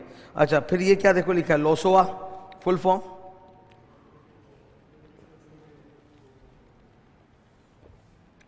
Limitation on scope of audit. जब लिमिटेशन ऑन स्कोप हो तो step 1, 2, 3। Step number 1, request management to remove the limitation. वो कोऑपरेट नहीं करे, भाई कोऑपरेट कर ले मेरे साथ। नंबर 2, फिर भी नहीं कर रहे तो कम्युनिकेट टू टीसीडब्ल्यूजी एंड आप alternative audit procedure. And number 3, अगर फिर भी उससे भी मेरे को एविडेंस नहीं मिल रहा आप करने से भी, तो मटेरियल बट नॉट परवेसिव, क्यों मटेरियल एंड परवेसिव, तो फिर डीओ देने का टाइम आएगा। लेकिन डीओ देने के से बढ़िया क्या है, विड्रॉ फ्रॉम दी एंगेजमेंट। अगर विड्रॉवल लीगली परमिटेड नहीं है तो आप डीओ दे दो, डिस्क्लेमर दे दो। अच्छा सर विड्रॉवल लीगली परमिटेड कब नहीं होता है, एक मैंने एग्जांपल दिया होगा, सस्ता एग्जांपल जो सारी दुनिया जानती है, कि सीएजी ने आपको अपॉइंट किया गवर्नमेंट ऑडिट में, तो वहाँ विड्रॉवल वगैरह नहीं होते। लेकिन सर और भी है, लिस्टेड कंपनीज के लिए सेबी एलओडीआर रेगुलेशन में नियम है। क्या नियम है, मैं बोल देता हूँ। क्वार्टर खत्म होने, क्वार्टरली रिव्यू भी तो होता है ना, क्वार्टर खत्म होने के बाद विद इन 45 डेज अगर रिजाइन करोगे तो उस क्वार्टर का तो रिव्यू देना ही पड़ेगा। क्वार्टर खत्म होने के बाद 45 डेज भी और बीत गया, उसके बाद रिजाइन कर रहे हो, तो पिछला वाला क्वार्टर और जो करंट क्वार्टर उसका भी देना पड़ेगा रिपोर्ट। अगर आपने साल में 3 क्वार्टर का रिव्यू रिपोर्ट दे दिया, तब आप फिर भागो नहीं, आप पूरे साल का खत्म करो रिव्यू प्लस ऑडिट रिपोर्ट, तभी आप जा सकते हो। तो विड्रॉवल के एलओडीआर रेगुलेशन भी है। ओके ये मैंने तुम लोगों को फर्क बताया था ना, मॉडिफाइड ओपिनियन और मॉडिफाइड रिपोर्ट में फर्क क्या होता है। इंटरव्यू में मुझसे पूछा गया था, सर मॉडिफाइड ओपिनियन तो क्यूओ, मॉडिफाइड रिपोर्ट में क्यूओ या फिर ईएमपी एमपी को भी बोलते हैं मॉडिफाइड रिपोर्ट। ठीक है, ऐसे कितने सारे क्वेश्चंस भी करके आए हम लोग। फिर ये पहले, to express appropriate modified opinion and that depends on 2 things, nature of the MO and pervasiveness. Nature में 2 ही हो सकता है, या तो एमएमएस या लैक ऑफ एविडेंस। ठीक है। What is the definition of pervasive? Sir pervasive का 3 होता है। नंबर 1 वाइड स्प्रेड, मतलब वो मॉडिफिकेशन फाइनेंशियल स्टेटमेंट में बहुत सारे आइटम्स को अफेक्ट कर रहा है, it is not confined to selected items. Number 2, it is confined to selected items, but those items are substantial portion of the FS. And number 3, it is about some fundamental disclosure of FS like going concern. 3 scenarios होते हैं, ये diagrams normal है, बोला हुआ है, बताया हुआ है। ये वही एमएमएस और लैक ऑफ एविडेंस के किस्से बताए हुए हैं। एमएमएस के कुछ एग्जांपल्स, सर आपने कंपनी ने गलत अकाउंटिंग पॉलिसी सेलेक्ट किया है, या अकाउंटिंग पॉलिसी सही सेलेक्ट किया पर उसको तरीके से कंसिस्टेंटली अप्लाई नहीं किया है, या फिर इन लोग का प्रेजेंटेशन डिस्क्लोजर एकदम खराब है। ये केवल 3 एग्जांपल है, ये एग्जॉस्टिव केस नहीं है। वैसे लैक ऑफ एविडेंस का 3 एग्जांपल्स है। मैनेजमेंट ने उस पर लिमिटेशन डाला जिसको लॉसोवा बोलते हैं। सरकमस्टांसेस ऐसे हैं कि लिमिटेशन हो गया, जैसे मुझको अपॉइंट किया गया ईयर एंड के बाद, तो मैं कैसे चेक करता। And number 3 circumstances beyond company का कंट्रोल, जैसे आग लग गई, रिकॉर्ड डिस्ट्रॉय हो गया वगैरह वगैरह। ओके, यही सब यहाँ बोला हुआ है जो भी वहाँ एग्जाम्पल में हमने देखा। जब आप मॉडिफाइड ओपिनियन देने वाले होते हो तो आप टीसीडब्ल्यूजी को क्या कम्युनिकेट करते हो? क्लास वर्क, सीडब्ल्यूसी से circumstances leading to modification, W से वर्डिंग मतलब ड्राफ्ट, ये एमसीक्यू में आता है। लॉसोवा से डील करने का 3 तरीका है। स्टेप लॉसोवा दिख रहा है, लिमिटेशंस का LOSOA. Number 1 request management to remove the limitation, नहीं तो कम्युनिकेट टू टीसीडब्ल्यूजी एंड आपसे एविडेंस मिला तो क्यूओ, और अगर परवेजिव है तो डीओ या फिर विदड्रॉ। कब आप विड्रॉ नहीं कर सकते? ये सेबी का एलओडीआर रेगुलेशन है, वही मैंने समझाया था यहाँ पे। सपोज Q1 बीत गया, उसके बाद 45 डेज के अंदर रिजाइन करना चाहते हो तो Q1 का देना पड़ेगा। 45 डेज और बीत गया, उसके बाद रिजाइन करना चाहते हो तो Q1 Q2 दोनों का देना पड़ेगा। और 3 क्वार्टर दे दिए तो पूरे साल का फिर रिव्यू ऑडिट रिपोर्ट देना पड़ेगा। ड्राफ्टिंग कैसे होती है? सबसे इजी ड्राफ्टिंग किसकी है? क्वालिफाइड ओपिनियन की। सर क्वालिफाइड ओपिनियन कुछ नहीं करना, आपका अनमॉडिफाइड ओपिनियन है ना, उसी में आप घुसेड़ दो एक एक्स्ट्रा लाइन। वो एक्स्ट्रा लाइन क्या होता है? एक्सेप्ट फॉर, इसको छोड़ के बाकी सब सही है। Except for the effect of the matters described in the basis for modified opinion paragraph. Adverse opinion की ड्राफ्टिंग कैसी होती है? वही होती है अनमॉडिफाइड ओपिनियन, बीच में आप एक लाइन घुसा दो। इस बार एक्सेप्ट फॉर के बदले बोलोगे because of the effect, the significance of the effect of the matters described in the basis for adverse opinion paragraph. ठीक है, देखो तुम लोगों को मैंने दिखाया था, एक चीज नोटिस करो। आईसीआई ने अपने एग्जाम्पल्स में जब एडवर्स ओपिनियन दिया ना, एडवर्स ओपिनियन, तो उन्होंने बिकॉज ऑफ घुसाया और ये सब काटा है। मतलब financial statements do not give information required bye there, बोला इसका जरूरत नहीं है। ट्रू एंड फेयर व्यू वाला बात बोलने का जरूरत नहीं है, डू नॉट प्रेजेंट फेयरली बोल लो, ये सब बोल लो। लेकिन जब मैंने तुमको एक्चुअल एडवर्स ओपिनियन दिखाया था मैकलॉड की रिपोर्ट में, तो वहां पे तो उन्होंने डिट्टो अनमॉडिफाइड ओपिनियन छाप के बिकॉज ऑफ डाला था, है कि नहीं है? तो वो भी चलेगा, इसका मतलब वो भी चलेगा, ये भी चलेगा। ठीक है, डिस्क्लेमर की भाषा एकदम अलग होती है। डिस्क्लेमर की भाषा में यूओ का कोई रोल नहीं है। आप डिस्क्लेमर में चालू होते पहली बात क्या बोलोगे? We do not express opinion. अब फिर बोलोगे why? Because we have not been able to obtain SAAE to provide a reasonable basis for expression of opinion. ठीक है, यहां तक क्लियर है कि नहीं है? अच्छा, मैं एक बात बोलूं, मैं तुम लोग से सवाल पूछ रहा हूं, पी एथिक्स का सवाल है। बिना एविडेंस के अगर मैं ऑडिट ओपिनियन दे रहा हूं तो मैं कौन से क्लॉज में गिल्टी हूं?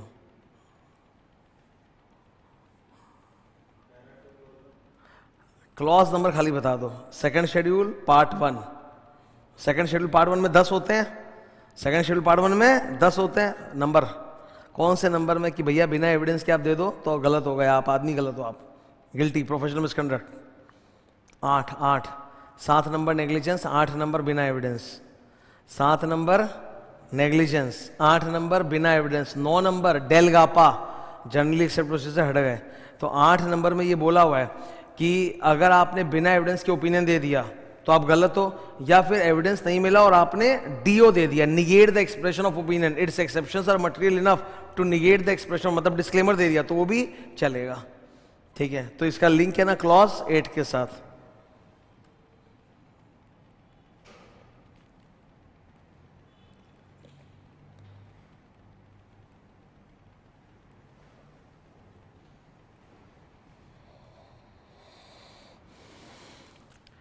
मतलब बिना एविडेंस के आप ओपिनियन दे रहे हो आप गलत हो, या इतना एविडेंस ही नहीं मिला कि आप डिस्क्लेमर दे रहे हो तो सही है। डिस्क्लेमर से हम लोग को दिक्कत नहीं है, क्योंकि डिस्क्लेमर ऑफ ओपिनियन भी एक ओपिनियन होता है। डिस्क्लेमर ऑफ ओपिनियन भी तो एक ओपिनियन होता है, जहां एविडेंस मिला ही नहीं फिर भी आप दे रहे हो ना, तो वो ठीक है। ठीक है, उन्होंने बोला expression of opinion without obtaining evidence और its exceptions are material enough to negate an expression of opinion. Negate the expression मतलब डिस्क्लेमर दिया आपने, क्लियर है ना भाई? तो कनेक्ट अपने को पता होना चाहिए, है ना, at this level. Syntax, syntax समझ लो आप, पहले हमेशा आप ओपिनियन लिखोगे, वो जो भी है QOAODO, फिर उसका बेसिस बताओगे। QOAODO का तो एक सिंटैक्स होता है, फॉलो दैट, लेकिन बेसिस में आपको रीजन एक्सप्लेन करना पड़ता है, उसका कोई फॉर्मेट नहीं होता, वहां आपको अपने लैंग्वेज में बोलना पड़ता है।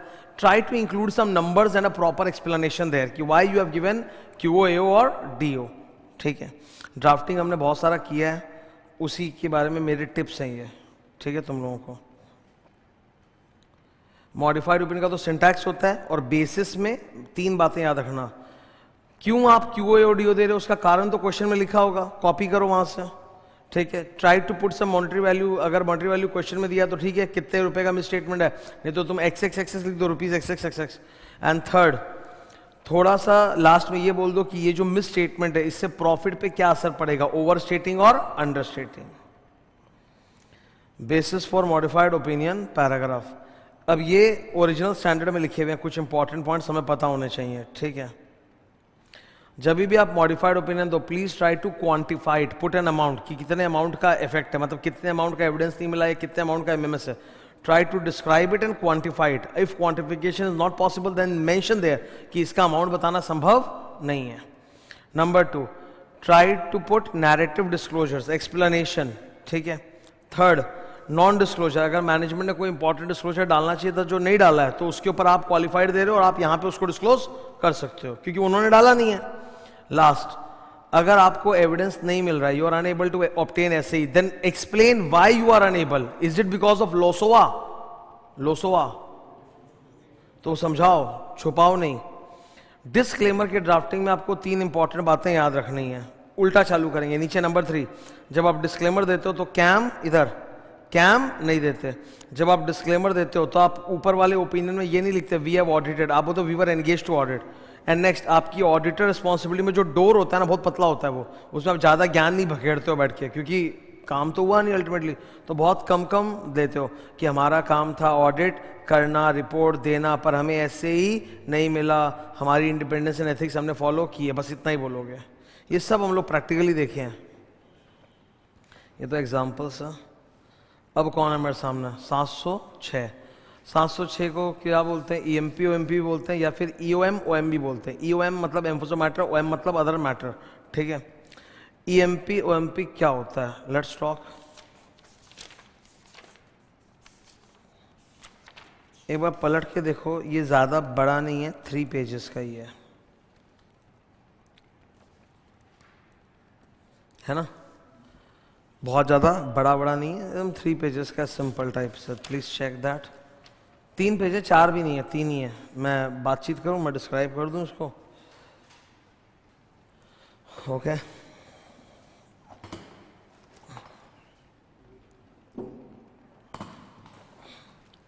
सबसे पहले एम्फसिस ऑफ मैटर पैराग्राफ।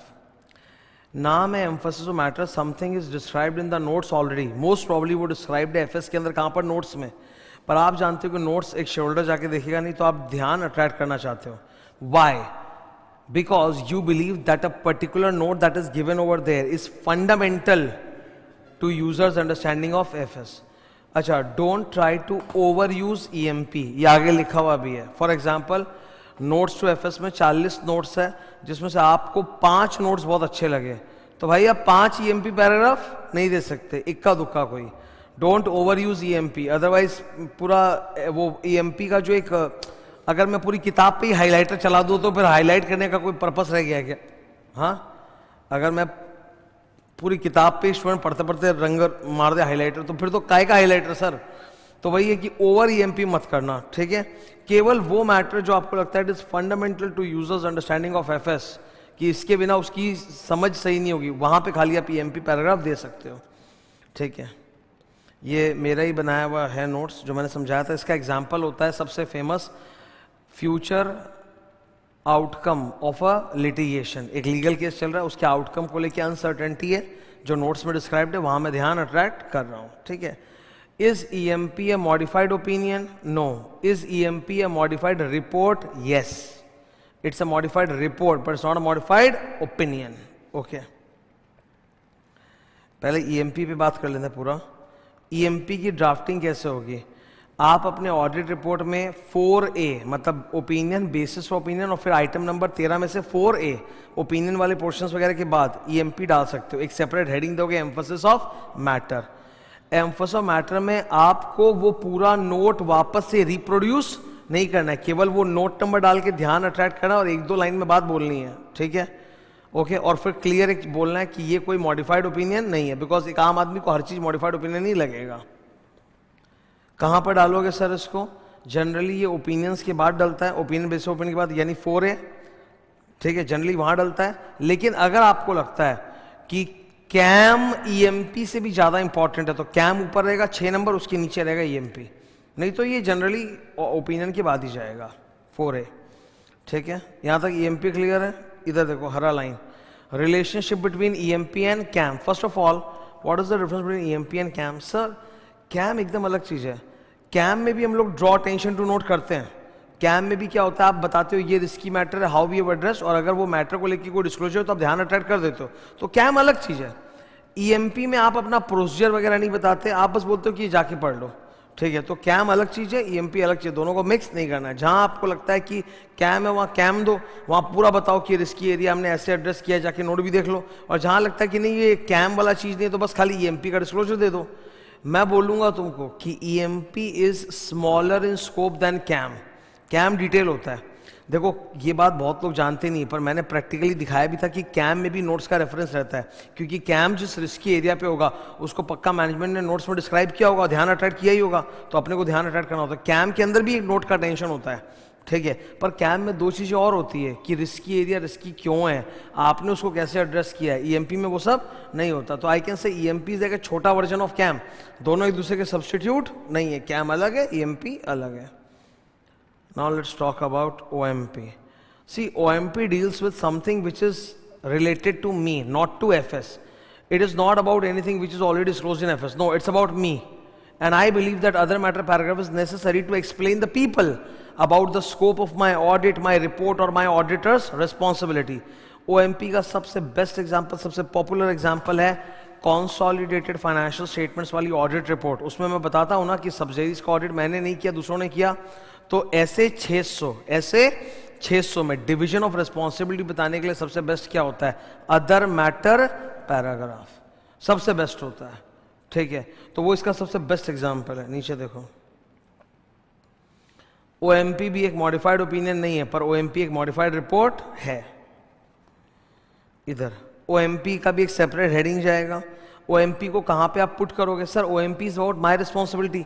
मेरे रिस्पॉन्सिबिलिटी का नंबर क्या होता है? 8-9 डोर, उसके जस्ट बाद आएगा, ठीक है? या फिर अगर मैं अपनी रिस्पॉन्सिबिलिटी एफएस पे नहीं बल्कि लीगल मैटर पे मेरी रिस्पॉन्सिबिलिटी बता रहा हूं, तब ओएमपी 10 के बाद जाएगा, ठीक है? ओके, ईएमपी कब देना चाहिए?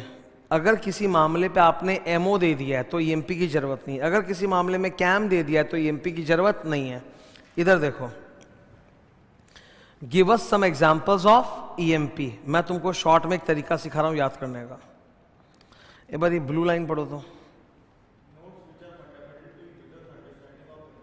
तो इन्होंने यहाँ पे 6 एग्जाम्पल दिए ना ईएमपी के, कि भैया 6 एग्जाम्पल है। मैं याद करने के लिए तुमको 2 बता रहा हूं बेस्ट एकदम, उससे 6 बन जाएगा।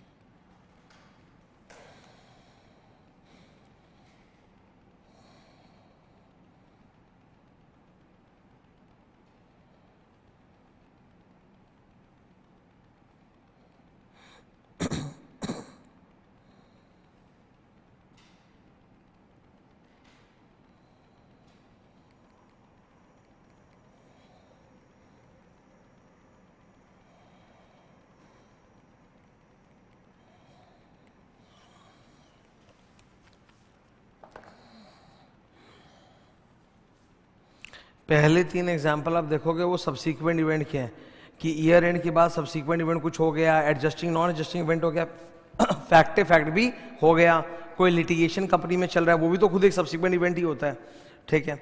बीच में 4 नंबर एग्जांपल है कोई कैटास्ट्रॉफी का, मतलब ड्यूरिंग द ईयर कुछ कैटास्ट्रॉफी हो गया which is so significant that it is still having a negative effect on the company.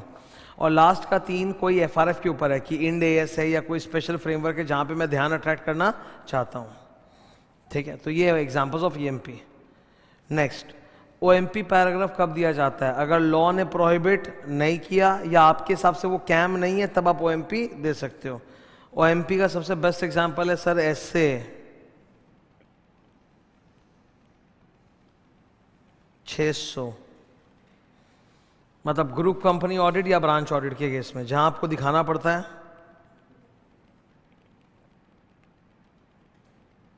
Division of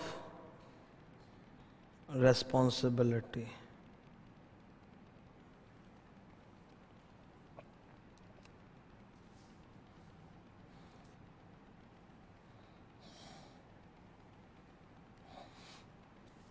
है ना।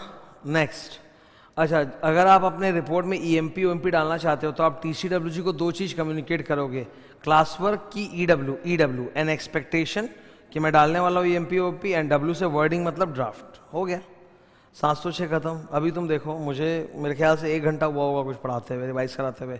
1 घंटे के अंदर लगभग पूरा ऑडिट रिपोर्ट हो गया कि नहीं? 4 स्टैंडर्ड हुए ना, 700, 701, 705, 706, 4 स्टैंडर्ड हो गए कि नहीं हो गए? बस अब ये वाला पैराग्राफ देख रहे हो, ये 2 टॉपिक्स डाले हुए हैं जो सेपरेट टॉपिक है, ये स्टैंडर्ड का हिस्सा नहीं है। टॉपिक नंबर 5 क्या है? Notes on accounts versus qualified opinion. मैं बता देता हूँ, जैसे मैनेजमेंट ने मुझे रिक्वेस्ट किया कि देखिए आप इस मुद्दे पे क्वालिफाइड ओपिनियन मत दीजिए, हम इस बात को डिस्क्लोज कर देंगे। मैं बोलूंगा अगर तुम डिस्क्लोज करोगे तो अच्छी बात है, बट आपके डिस्क्लोजर से मेरा क्वालिफिकेशन हटने वाला नहीं है। मतलब मैनेजमेंट ना मेरे साथ नेगोशिएशन कर रहा है, बार्गेनिंग कर रहा है कि ना आप इस मामले पे क्वालिफाइड ओपिनियन मत दो, हम डिस्क्लोज कर देंगे, आप ईएमपी डाल देना। मैं बोलूंगा नहीं सर, ईएमपी अलग चीज है, क्वालिफाइड ओपिनियन अलग चीज है। आपके डिस्क्लोजर देने या नहीं देने से मेरा क्यूओ हटने वाला नहीं है, वो अलग चीज है, वो मैं डिसाइड करूंगा क्या है। यही चीज यहां पे समझाई गई है कि 2 अलग अलग चीज है। उनको जो करना उनको करने दो, हमको जो करना हम करके मानेंगे। Distinction between report and certificate. Sir report में आप ओपिनियन देते हो, सर्टिफिकेट में आप कोई फैक्ट को अटेस्ट करते हो। 710 क्या नाम है इसका? कंपैरेटिव। अच्छा, इसको पढ़ाते वक्त तुम लोगों को याद होगा मैंने अमेरिका की 2-3 कंपनियों का एनुअल रिपोर्ट पढ़ाया होगा, एग्जाम्पल दिया होगा। स्टार्ट करेंगे 710। एक बार प्लीज 710 पलट के देखो ना कितना है। 3 पेज है ना? 3 पेज है, करेक्ट है। चालू करूं मैं 710? ठीक है, ध्यान सुनो।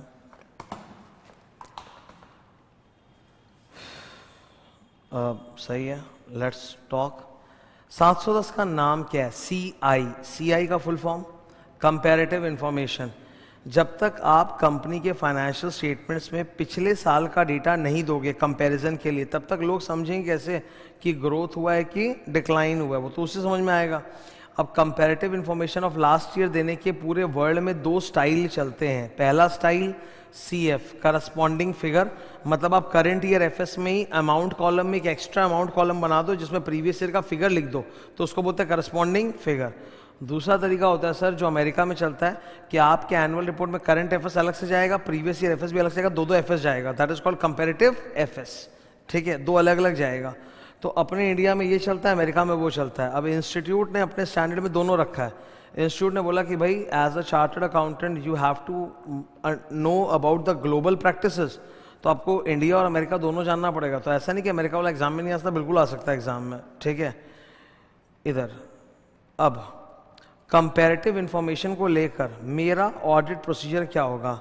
ACP Pawan, what is my audit procedure? ACP पवन। ठीक है, फिर ये क्या है? रिपोर्टिंग। करस्पॉन्डिंग फिगर्स में रिपोर्टिंग का स्टाइल अलग होता है और कंपैरेटिव एफएस में रिपोर्टिंग का स्टाइल अलग होता है, जाएंगे इस पे बाद में। इधर आओ।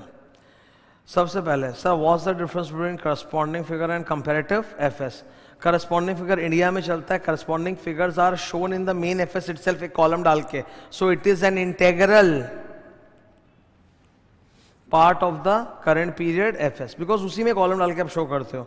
ठीक है, प्रीवियस ईयर का जो कॉलम का फिगर है उसका महत्व बस एक ही है कि it is used for appreciating और डिप्रिशिएटिंग द करंट ईयर का फिगर्स की ग्रोथ हुआ है कि डिक्लाइन हुआ है. It should be read only in relation to current year figures. Standalone उनका कोई वैल्यू नहीं है. एंड थर्ड, कितना डिटेल डिस्क्लोज होगा, क्योंकि आप तो करंट ईयर के बगल में डाल रहे हो, तो करंट ईयर का जो एफएस है उसके हेडिंग और क्लासिफिकेशन के मुताबिक ही प्रीवियस ईयर का करस्पॉन्डिंग फिगर पुट होएगा. तो the level of detailing is dictated primarily bye the current year FS. On the other hand America में जो चलता है वो ये है. अमेरिका में जो सिस्टम है वो है कंपैरेटिव एफएस का, मतलब पूरा पूरा पिछले साल का आप एफएस बना के डाल दो. यहाँ पे क्या होता है कि एक तरह से दो ओपिनियन जा रहा है. पिछले साल वाले एफएस के ऊपर पिछले साल के ऑडिटर ने ओपिनियन दिया ही होगा, वापस से भी करंट ईयर में फिर से ओपिनियन देना पड़ेगा, तो डबल ओपिनियन जा रहा है. Okay, it is included for comparison with current period FS. The level of detail is मतलब high. It is comparable with current period FS. Okay, corresponding figures में auditors opinion refers to current period only. हम जब अपना audit report बनाते हैं तो ऊपर जो ओपिनियन पैराग्राफ लिखते हैं ना उसमें लिखते हैं we have audited the financial statement for the year ended एक, तो एक ही साल का देते हैं. अमेरिका में मैंने दिखाया था कि वो लोग दो साल का दे रहे थे. ठीक है, we have audited this and this. तो करस्पॉन्डिंग कंपैरेटिव एफएस जो अमेरिका में चलता है वहां auditor's opinion refers to each period covered by the current period and the comparative FS. अब सबसे इंपॉर्टेंट बात है, चाहे इंडिया हो चाहे अमेरिका हो, कंपैरेटिव इंफॉर्मेशन को लेके जो मेरे ऑडिट प्रोसीजर्स हैं वो सेम है दोनों जगह.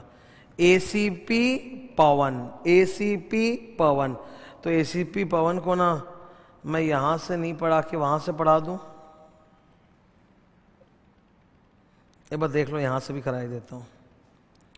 ए से सबसे पहले मैं देखूंगा कि करंट ईयर और प्रीवियस ईयर में सेम अकाउंटिंग पॉलिसी फॉलो हुआ है कि नहीं, वरना वो फिर फिगर अगर दो फिगर दो अलग अलग अकाउंटिंग पॉलिसी से निकले तो फिर तो वो कंपेरेबल ही नहीं रह जाएंगे. तो कंपेरेबल होने के लिए अकाउंटिंग पॉलिसी होना चाहिए. एसीपी सी से क्लासिफिकेशन, मतलब क्या होता है, ट्रायल बैलेंस में आपके 2000 आइटम्स होते हैं जिसको आप ग्रुपिंग कर करके इंपॉर्टेंट हेड्स में डालते हो और वही क्लासिफाई करके एफएस में दिखाते हो. अगर आपने ट्रायल बैलेंस, ये बात वो लोग समझेंगे जिन्होंने कभी किसी कंपनी का अकाउंट्स बनाया ट्रायल बैलेंस से, तब तुम समझ पाओगे.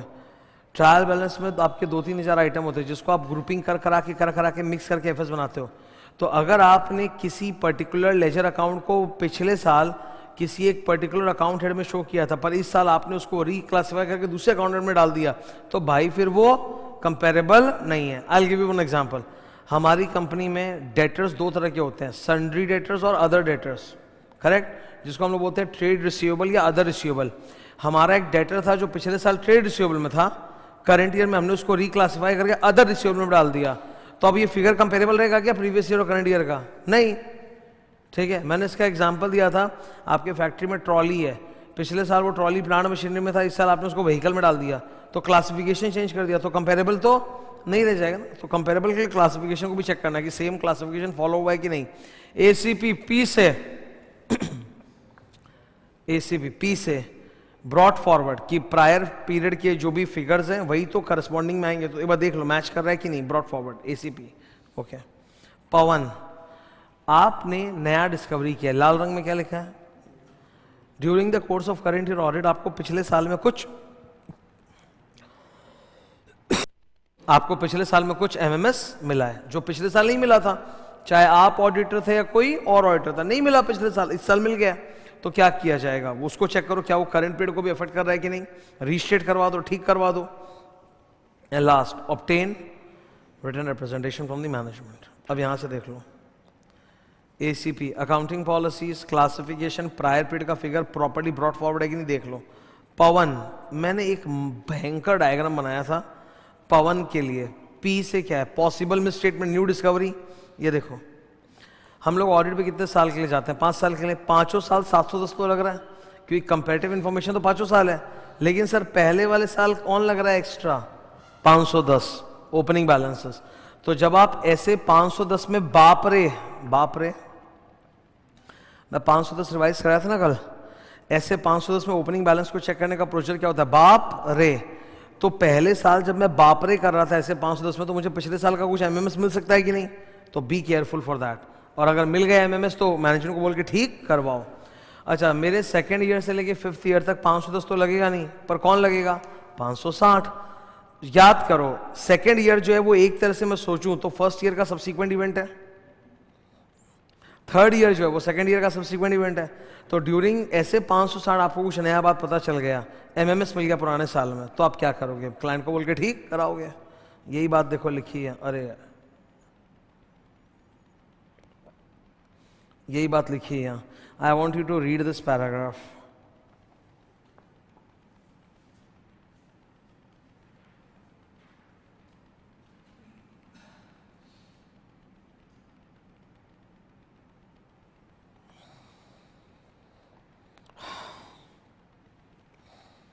अगर आपको शक है कि पिछले साल के फिगर्स में एमएमएस है तो आप 510 या 560 लगाओगे। फर्स्ट ईयर है तो 510, second third fourth fifth year है तो 560। And last, Pawan obtain management written representation.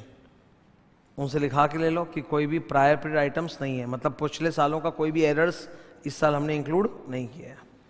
तो प्रोसीजर तो सेम था सर, अभी रिपोर्टिंग अलग अलग है।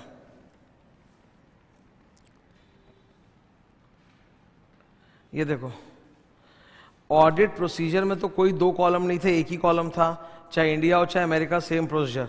लेकिन हमें रिपोर्टिंग कैसे करना है उसके लिए दो कॉलम है। इंडिया में ये तरीका, अमेरिका में वो तरीका। इंडिया में और इंडिया में करस्पॉन्डिंग फिगर का रिवाज है। In my audit report normally I do not refer to the लाल रंग। In my India I normally in my audit report do not refer to the corresponding figures, I only talk about the current period.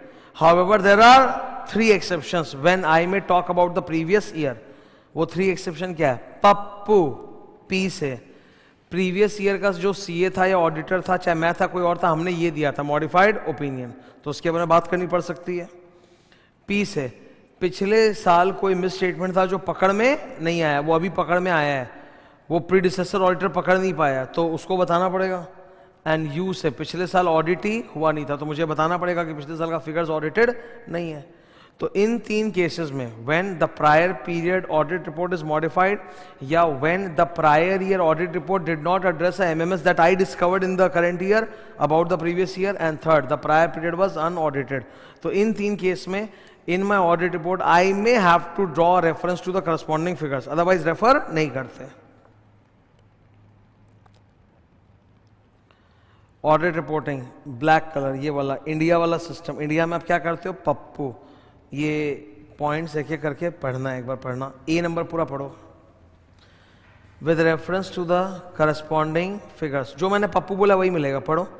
When corresponding figures are presented highlighter the auditor's opinion shall not refer to the corresponding figures except in the following 3 cases. The first case, previous year's audit report contains a MO and that has still not been resolved. Second, there is a misstatement that exists in prior period which was not addressed by the prior year audit report. And third, the prior year audit हुआ ही नहीं, unaudited.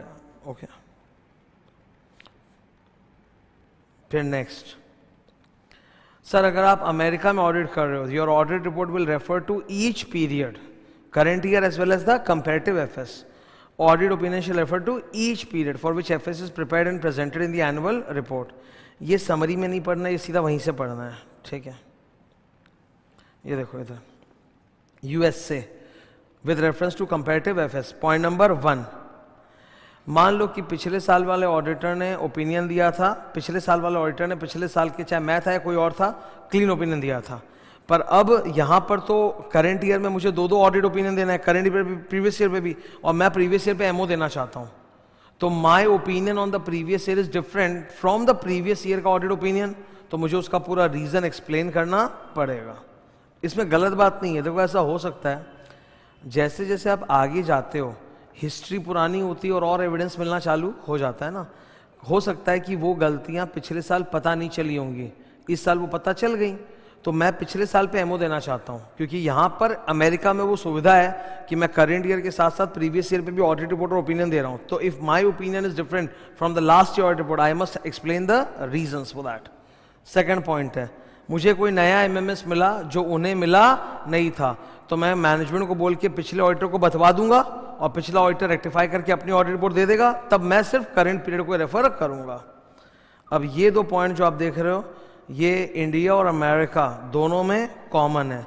पिछले साल कोई और auditor था या पिछले साल ऑडिट नहीं हुआ था तो इसको लेके कोई एमपी पैराग्राफ तो जाना चाहिए, ठीक है। खत्म। 710। अब मेरे सामने कौन है? 720। 720 इज अबाउट ओआई।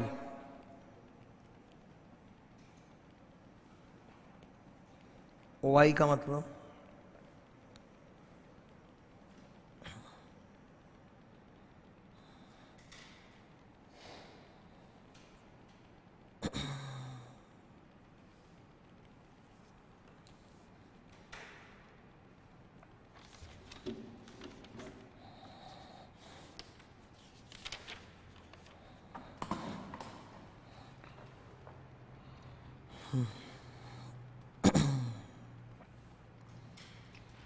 ठीक है। एक बार पलट के देखो, ये 6 पेज का है, महा इंपॉर्टेंट है।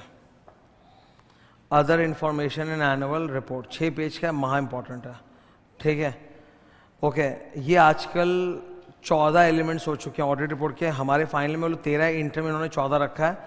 5 और 6 के बाद 7 नंबर डाल दिया, जिसको मैं 6A बोल रहा था वो लोग 7 कर चुके हैं। Other information in annual report auditor को बोलना पड़ेगा, ऑडिटर को अब से अपने ऑडिट रिपोर्ट में बोलना पड़ेगा कि मैंने एनुअल रिपोर्ट में बाकी जो अदर इन्फॉर्मेशन है पढ़ लिया और उसमें कोई मिस स्टेटमेंट या मटेरियल इनकंसिस्टेंसी मेरे नॉलेज में नहीं आया, ठीक है। अदर इन्फॉर्मेशन एनुअल रिपोर्ट में, एनुअल रिपोर्ट का जो बुक जाता है शेयर होल्डर के पास, उसमें ऑडिटेड एफएस के अलावा lot of other reports are there. माडा report, management discussion analysis, board of directors की रिपोर्ट वगैरह। तो होता क्या है कि अगर इस अदर इन्फॉर्मेशन में कोई गलती है या ऐसा कोई चीज है जो एफएस के साथ मैच नहीं कर रहा है, तो it will undermine the credibility of annual report as a whole and it will undermine the credibility of the CA. तो इसीलिए मेरे ऊपर जिम्मेदारी कि मैं अदर इन्फॉर्मेशन को कुछ कर लूं। अब कुछ करना है, बहुत कुछ नहीं करना। मुझे अदर इन्फॉर्मेशन के बारे में ऐसे ही चाहिए कि सिर्फ रीड करना है, सिर्फ रीड करना है। यहां पे मेरे ऑडिट प्रोसेस क्या होंगे? ओरे रे रे रे, याद है? ओरे रे रे, ओ से ऑब्टेन अदर इन्फॉर्मेशन, ये खुद एक चैलेंज है। फिर रीड, फिर रिस्पॉन्ड और फिर रिपोर्ट, ठीक है। तो ये ओआई जो है ये मैं एक ब्रेक के बाद कंटिन्यू करूंगा। ओके, ब्रेक, 10 मिनट्स ब्रेक है। ओके, स्टार्ट करता हूं। एक बात याद रखना, चैप्टर 7 में सबसे ज्यादा इंपॉर्टेंट है SA 720, मतलब पढ़ने एंगल से कि पढ़ने में इसमें ज्यादा टाइम डिवोट करना है। इंपॉर्टेंट तो वो सब भी है, पर तुमको ज्यादा टाइम कहाँ लगेगा? 720। तो तुम अभी देखोगे कि इसको रिवीजन कराने में मुझे ज्यादा टाइम लगेगा। I will pay more attention to each and everything, और एक बार याद कराऊंगा इसको। ओके, ध्यान से सुनना। 720 सबसे, इसका नाम क्या है? ओआई। ओआई मतलब other information in annual report. Sir ये अदर इन्फॉर्मेशन जो एनुअल रिपोर्ट में होता है, इसकी इतनी इंपॉर्टेंस क्यों है? क्यों हम इसके बारे में बात कर रहे हैं? बिकॉज सर ऐसा है ना कि इंसान का भरोसा अगर एक चीज पे से उठ जाए तो सब चीज पे से उठ जाएगा, ठीक है। एनुअल रिपोर्ट इतनी मोटी किताब है जिसमें न जाने कितना सारा कंटेंट है जो शेयर होल्डर के पास जा रहा है। अगर उसको एक चीज भी उसमें से झूठा लगेगा तो उसमें उसको पूरा एनुअल रिपोर्ट ही झूठा लगेगा, और उस झूठे रिपोर्ट के अंदर ही मेरा ऑडिट रिपोर्ट भी है, वो भी उसको झूठा लगेगा। That is why ICAI as per SA 720 auditor पे एक ऑब्लिगेशन कास्ट करता है कि FS तो ठीक है, लीगल मैटर भी ठीक है, पर एनुअल रिपोर्ट में जो अदर इन्फॉर्मेशन है वो भी आपको थोड़ा तो चेक करना पड़ेगा ही। तो मेरी जिम्मेदारी बढ़ा दी कि नहीं? मैं यहां पर 3 चीज ढूंढ रहा हूं, मैं यहां पर 3 चीज ढूंढ रहा हूं। MI1, MI2, MMS। MI1, MI2, MMS। देखो इधर, मैं ढूंढ रहा हूं सबसे पहले MI1। MI1 मतलब मटीरियल इनकंसिस्टेंसी 1। सोचिए आप जरा कि कोई ऐसी इंफॉर्मेशन है जो OI में भी लिखी हुई है और FS में भी लिखी हुई है। लेट्स से, जैसे मान लो फाइनेंशियल स्टेटमेंट में सेल्स का फिगर है कि नहीं है, प्रॉफिट का फिगर है कि नहीं है। बोर्ड ऑफ डायरेक्टर्स ने अपनी रिपोर्ट में भी सेल्स और प्रॉफिट का फिगर लिखा है, पर ये बहुत बड़ा अनफॉर्चुनेट हो गया कि दोनों जगह अमाउंट अलग अलग है। तो अब शेयर होल्डर को घर में कंफ्यूजन होगा कि नहीं होगा? इनकंसिस्टेंसी का मतलब सेम अमाउंट दो जगह अलग अलग कैसे हो सकता है? यहां सेल कुछ और बोल रहे हो, वहां कुछ और बोल रहे हो, या प्रॉफिट कुछ और बोल रहे हो, वहां प्रॉफिट कुछ और बोल रहे हो। इसको हम कहते हैं इनकंसिस्टेंसी। इनकंसिस्टेंसी तभी हो सकता है when the same information is presented at 2 places but different amounts. That's inconsistency between OI and FS। Sir बहुत बड़ा प्रॉब्लम है ये। दूसरा, OI एंड AK। AK का मतलब लिखा है ना, auditor's knowledge. See I have a knowledge of understanding of the entity and its environment, उसी वो जो मेरा होता है ना 315 में अंडरस्टैंडिंग एंटिटी एनवायरमेंट, उसी को बोलते हैं ऑडिटर्स नॉलेज। मान लो ओआई में कुछ ऐसा लिखा है जो मेरे अंडरस्टैंडिंग से एकदम अलग है। जैसे मुझे लगा था कि इनका मेजर ऑपरेशन इंडिया में, इन्होंने लिखा है इनका मेजर ऑपरेशन सिंगापुर में। मुझे लगा था इनका मेजर प्रोडक्ट एक्स और वाई है, पता चलता इनका मेजर प्रोडक्ट वाई और जेड है। मुझे लगा था इनका क्वांटिटी सोल्ड है 10 लाख यूनिट, पता चलता इनका क्वांटिटी सोल्ड है 8 लाख यूनिट्स। मेरे अंडरस्टैंडिंग और उनमें फर्क है। एफएस के साथ इनकंसिस्टेंसी नहीं है। सबसे ज्यादा खतरनाक तुम्हारे हिसाब से कौन सा है, 1 या 2? अरे 1 या 2 कौन सा? दो इनकंसिस्टेंसीज है। MI1 material inconsistency 1 between OI and FS, material inconsistency 2 between OI and AK। Which one is more dangerous, to tell me? हाँ 1, ये लड़का बोला 1, तुम? सर सबको 1 ही बोलना चाहिए। क्यों? MI2 तो शेयर होल्डर ढूंढ भी नहीं पाएगा। मेरे ब्रेन में हाथ देके देखिएगा क्या, शेयर होल्डर को घर में क्या मिल रहा है, OI और FS, उसमें अगर गड़बड़ दिख गया तो पकड़ लेगा। OI और AK में अगर मैच नहीं करा तो वो तो शेयर होल्डर को पता भी नहीं चलेगा। ऑडिटर्स नॉलेज बोल के कुछ छप के जाता है क्या जो वो मैच कराएगा घर पे? हमारी दिक्कत वो है जो शेयर होल्डर गलती पकड़े। तो 1 is more dangerous, 2 is less dangerous, but still it is dangerous. Answer third क्या है? Third is not inconsistency. Third क्या है सर? कोई ऐसा इंफॉर्मेशन है OI के अंदर जिसका FS से AK से लेना देना ही नहीं है। FS से AK से लेना देना ही नहीं है और वो इंफॉर्मेशन गलत है। जैसे green house gas emission, green house gas emission, मैं जो भी एग्जांपल दे रहा हूं एक भी मेरे मन का नहीं है, सब ओरिजिनल ICAI का है, तो इसलिए याद रखना है। कंपनी ने ग्रीन हाउस गैस एमिशन के बारे में डिस्क्लोजर दे रखा है और वो आप देख रहे हो कि वो रॉन्ग है।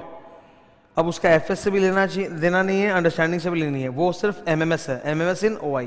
तो आप 3 चीज ढूंढ रहे हो, MI1, MI2, MMS इन OI। क्लियर है कि नहीं है?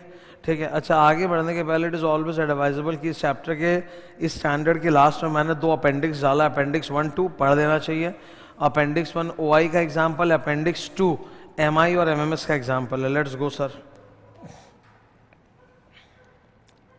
कम टू पेज 36। ठीक है, जल्दी आओ यार, ऑलरेडी इसमें मैं बहुत डिटेल में समझा रहा हूँ बैठ के। 36 पे आ गए, अपेंडिक्स।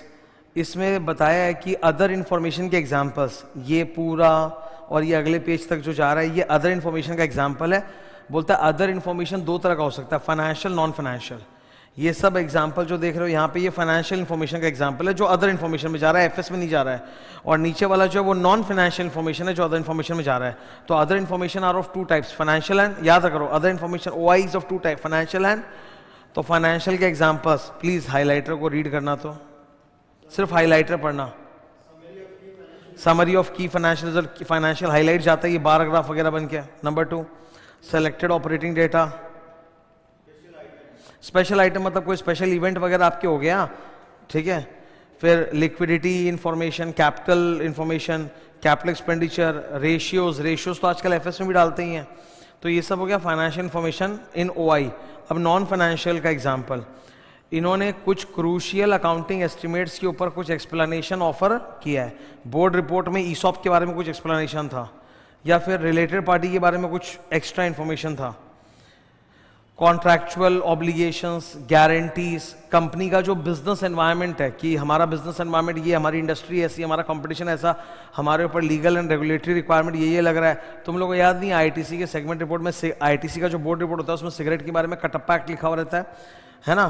कटप्पा एक्ट में था ना वो cigarette and other tobacco product act, कि भाई सिगरेट के ऊपर भारत सरकार ने इतने सारे जो नियम बना दिए उससे हमारी इंडस्ट्री ब्लीड कर रही है, प्लस भारत में चूइंग टोबैको का कल्चर ज्यादा है और स्मोकिंग का टोबैको कल्चर कम है, कंपटीशन वो सब पूरा है ना, वो सब business environment, competition landscape, legal regulatory requirement, geographical operations की हमारा अलग अलग ज्योग्राफी में धंधा है, यहाँ पे ये चीज अच्छा है, वहां पे वो चीज अच्छा है, वो सब पूरा ज्ञान। ये हो गया NFI। तो सर OI भी आपके 2 प्रकार के होते हैं। हेलो,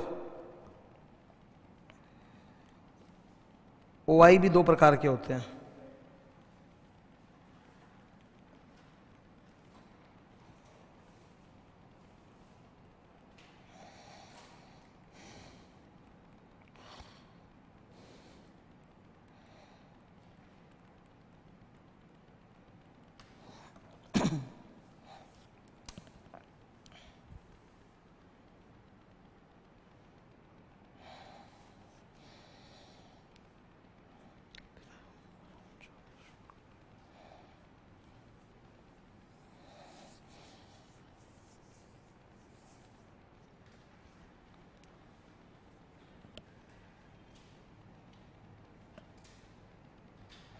ठीक है, okay.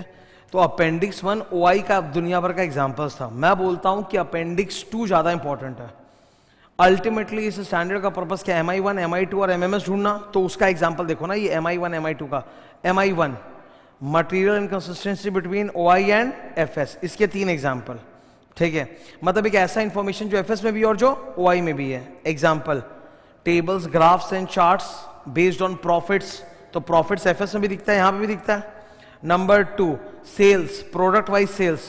Product wise sales FS में सेगमेंट रिपोर्ट के अंदर दिखता ही है, और OI में भी आपने कहीं डाल रखा है। नंबर 3 टोटल R&D एक्सपेंस लिखा हुआ है, वो भी तो PL में दिखता ही है। तो ये 3 एग्जांपल्स है MI1 का एग्जांपल। किस चीज का एग्जांपल?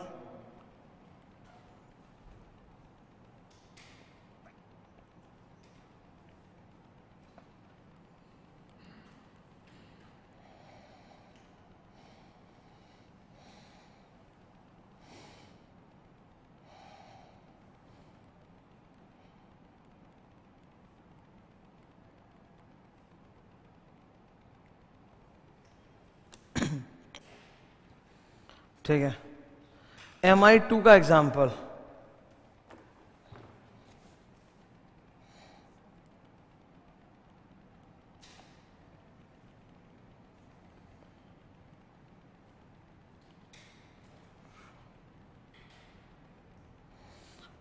MI2 का एग्जांपल उधर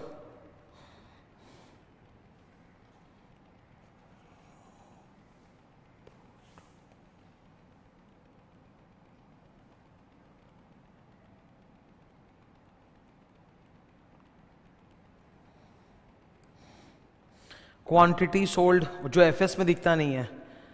रेवेन्यू फ्रॉम प्रोडक्ट्स की, अलग अलग प्रोडक्ट्स जो हमने लॉन्च किए हैं। ज्योग्राफी, किस ज्योग्राफी से हमारा ज़्यादा धंधा आता है। ये सब चीज़ें जो हैं ये FS में कहीं दिखती नहीं है। सेगमेंट रिपोर्ट में भी मतलब उस तरह से नहीं आता परफेक्टली। सेगमेंट रिपोर्ट में आता है खाली इंडिया, आउटसाइड इंडिया, पर अलग अलग देश जो विदेश में जहाँ कितना कितना सेल है वो एग्जैक्टली नहीं आता। तो ऊपर वाले 3 एग्जाम्पल जो मैंने लिखे हैं वो MI1 के एग्जाम्पल हैं। नीचे वाले जो 3 एग्जाम्पल है वो MI2 के, जहां इनकंसिस्टेंसी हो सकता है। और तीसरे वाले का एक ही एग्जाम्पल है, MMS इन OI, इसका एक ही एग्जाम्पल है। वो क्या है?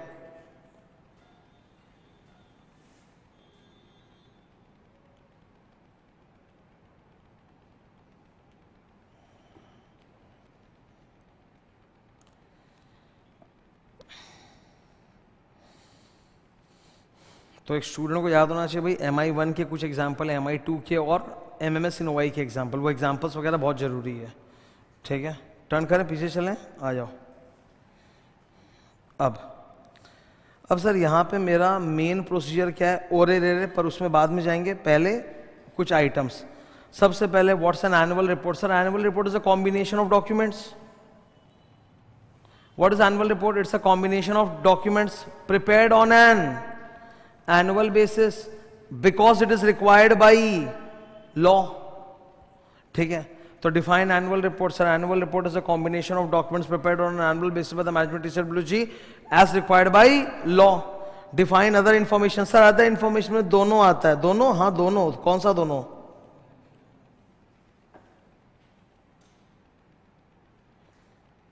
Financial and non financial.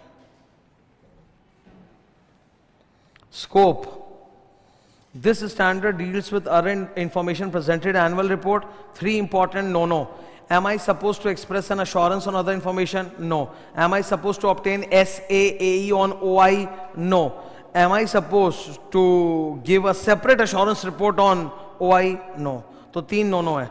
ना मेरी ऑडिट रिपोर्ट OI के बारे में है, ना OI का मुझे ऐसे ही ऑब्टेन करना, मुझे खाली रीड करना है, और ना मैं OI के ऊपर कोई अश्योरेंस कंडक्ट कर रहा हूँ। ठीक है, मुझे बस 3 चीजें चाहिए। वो 3 चीजें क्या है? MI1, MI2 and MMS in OI। क्योंकि अगर ये सब गलतियां हैं तब इट विल, हाइलाइटर को पढ़ो, undermine the credibility of annual report which contains my FS and audit report also. तो उसका भी क्रेडिबिलिटी, विश्वसनीयता पे डाउट आएगा।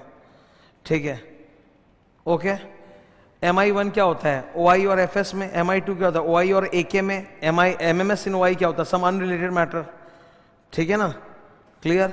This standard does not apply on preliminary announcements और प्रोस्पेक्टस, उन सब पे नहीं है। मेरा ऑब्जेक्टिव क्या सर, वही है MI1 MI2 ये सब ढूंढना और उनके ऊपर रिपोर्ट करना। अब तो OI के ऊपर एक पैराग्राफ अलग से जाएगा ही जाएगा, ऑडिट रिपोर्ट में 14 एलिमेंट्स में 7वां एलिमेंट जाना ही जाना है। अब असली चीज सर यहां से चालू हो गया है, दी मोस्ट इंपॉर्टेंट टॉपिक, ओरे रे रे रे, ये सबसे इंपॉर्टेंट है। बोलता है OI के लिए तो सबसे बड़ा टेंशन ही O है, obtaining other information, because client जो होता है वो एनुअल रिपोर्ट में बाकी सारी जो चीजें होता है वो हमें जल्दी से देता नहीं है। हमें क्लाइंट के पीछे पड़ना चाहिए कि अपनी ऑडिट रिपोर्ट साइन करके देने के पहले ही वो हमको एनुअल रिपोर्ट में बाकी सब जो भी डालेगा वो हमको बता दें। अच्छा एक बात बताओ, OI किस में ज्यादा होगा, लिस्टेड कंपनी या अनलिस्टेड कंपनी? Listed company. तो सबसे पहला स्टेप है, as an auditor I must put down a list कि इन लोगों की एनुअल रिपोर्ट में क्या क्या OI होता है। Put make a list, that's point number 1। Highlighter को पढ़ो, which documents comprise the annual report. Number 2, make arrangement with the management की ऑडिट रिपोर्ट साइन करके देने के पहले आप मेरे को मेरा बाकी सारा OI का फाइनल वर्जन दे देना, give me the final version of the OI, ठीक है। थर्ड, लिस्टेड कंपनी में सर एक इशू है, लिस्टेड कंपनी में क्या होता है कि OI अगर प्रिपेयर्ड नहीं है तो भी मैं अपना ऑडिट रिपोर्ट तो दे दूंगा, पर मैं क्लाइंट से फिर कस्मे वादे लिखवा लूंगा रिटर्न रिप्रेजेंटेशन में कि दे विल गिव मी, मैंने ऑडिट रिपोर्ट दे दिया और मैं उससे रिटर्न रिप्रेजेंटेशन लिखवा लिया कि before circulating the annual report वो मुझे OI का एक कॉपी जरूर दे देंगे। चलो ठीक है सर, ये 3 नंबर, ठीक है। रिक्वेस्ट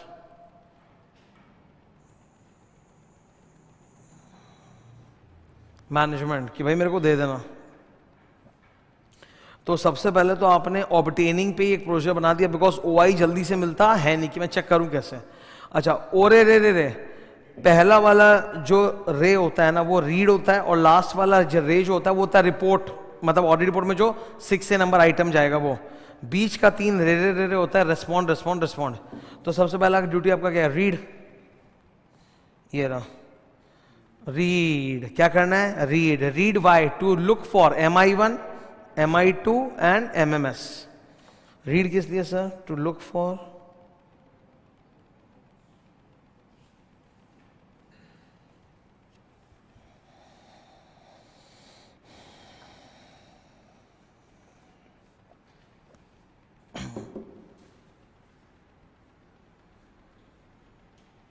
अभी जो मैं बोलने जा रहा हूं ना ये महा इंपॉर्टेंट है,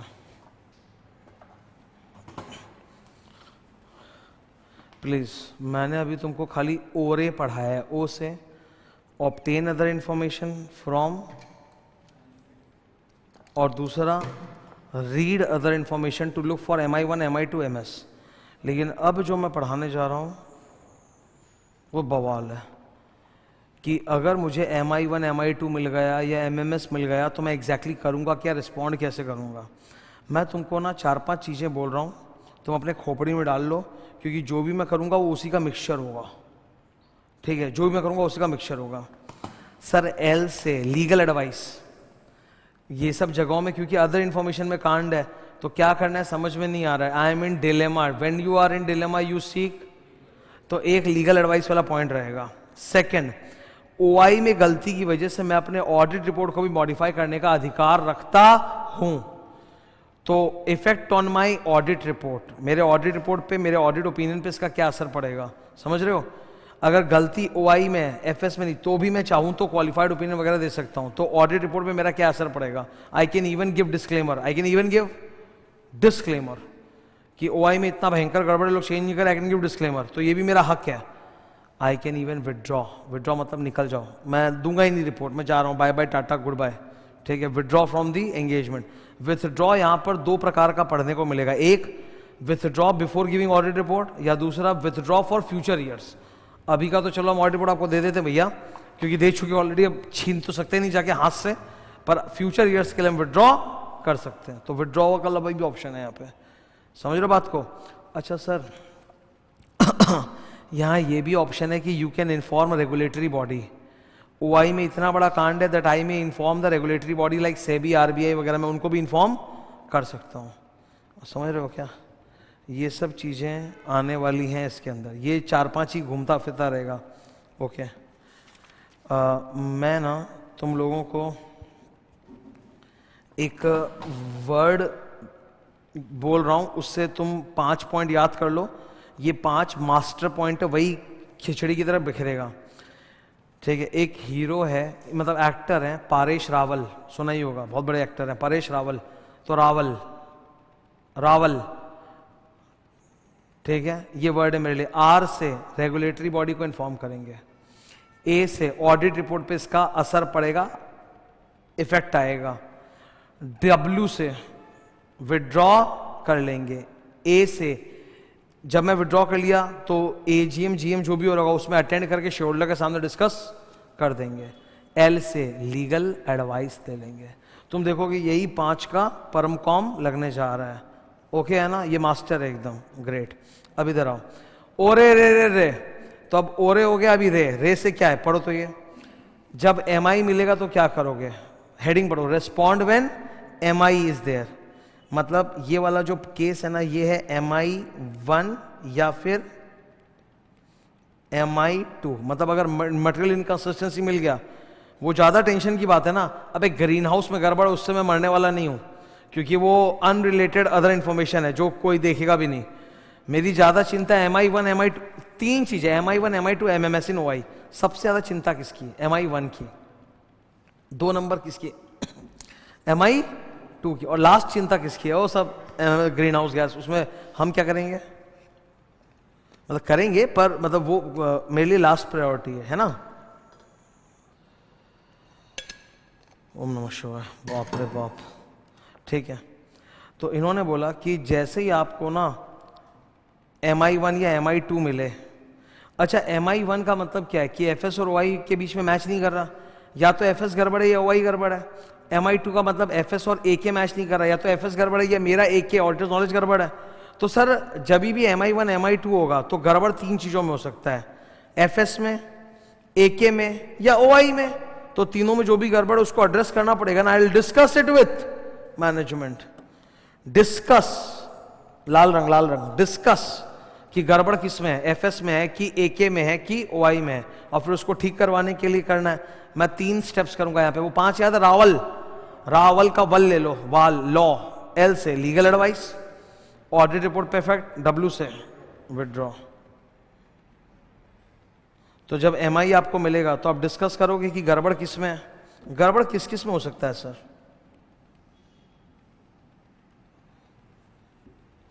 कॉमन सेंस की बात है ना।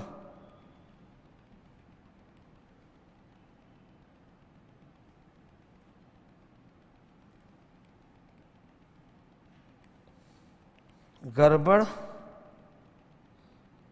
इनमें ही तो हो सकता है, या तो सर OI गलत है, या आपका FS गलत है, या आपका AK गलत है। तो जिसमें भी गलत है ठीक कराने का है ना। डिस्कस विद द मैनेजमेंट कि भाई गलती किसमें है। क्या शब्द क्लियर है कि नहीं, लिखो प्लीज। ये सब लिख लेना चाहिए। क्या होता है ना, जब एकदम एंड मोमेंट आता है, अपने पढ़ने जाते दिखता नहीं आंख में, अलग से लिखा हुआ दिख जाता है तुरंत आंख में। रिवीजन का पर्पस ही तो यही है। 720 में धीरे धीरे भी करा रहा हूं पूरा समझाते हुए, ठीक है। तो अब मैं क्या क्या प्रोसीजर करूंगा, law, legal advice, effect on audit report, withdraw. Next ऊपर करेंगे सर। इस बार री में क्या हुआ है,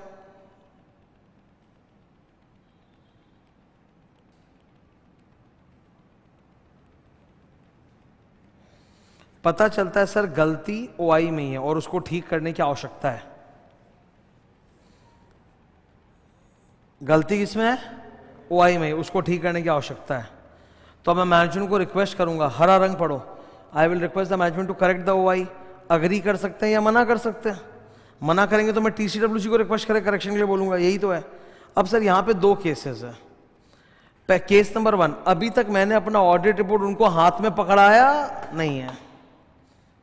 केस नंबर 2, मैंने अपना ऑडिट रिपोर्ट उनको हाथ में पकड़ा दिया है, ठीक है। तो इधर आओ, केस नंबर 1 ये पढ़ो जरा। केस नंबर 1 क्या है, प्रायर टू ऑडिट रिपोर्ट, मतलब मैंने अभी तक उनको हाथ में अपनी ऑडिट रिपोर्ट पकड़ाई नहीं है। क्या नाम है, मीत, पढ़ना यार। अदर इनकम, ठीक है, आगे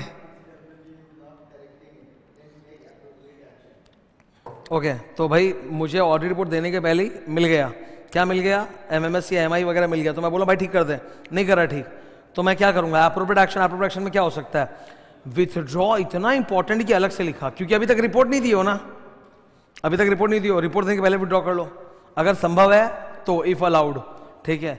वरना मैं क्या करूंगा सर, रिपोर्ट को, ये विथड्रॉ को छोड़ के बाकी बोल दो, लार्ड, एल से लीगल एडवाइस, आर से रेगुलेटरी, रेगुलेटर को इन्फॉर्म, और सर सबसे खतरनाक रेयर केस डी से, हाँ रिपोर्ट तो दूंगा पर डिस्क्लेमर डाल के दूंगा कि इनको भगवान भरोसे। यहां पर ना आपका लॉजिक काम नहीं आएगा, आपको यही लिखना पड़ेगा जो स्टैंडर्ड में लिखा है। तुम बोलोगे सर ये भी तो कर सकते हैं, सर वो भी तो कर सकते हैं, हाँ कर तो बहुत कुछ सकते हैं, लेकिन करना नहीं है ना। एमसीक्यू वगैरह में जो भाषा लिखी होगी उसी पे सवाल आएंगे ना, आपके अपने लॉजिक से कुछ लेना देना है नहीं हमारा। ओके, तो आप क्या क्या कर सकते हो, या तो लार्ड कर लो या विड्रॉ कर लो।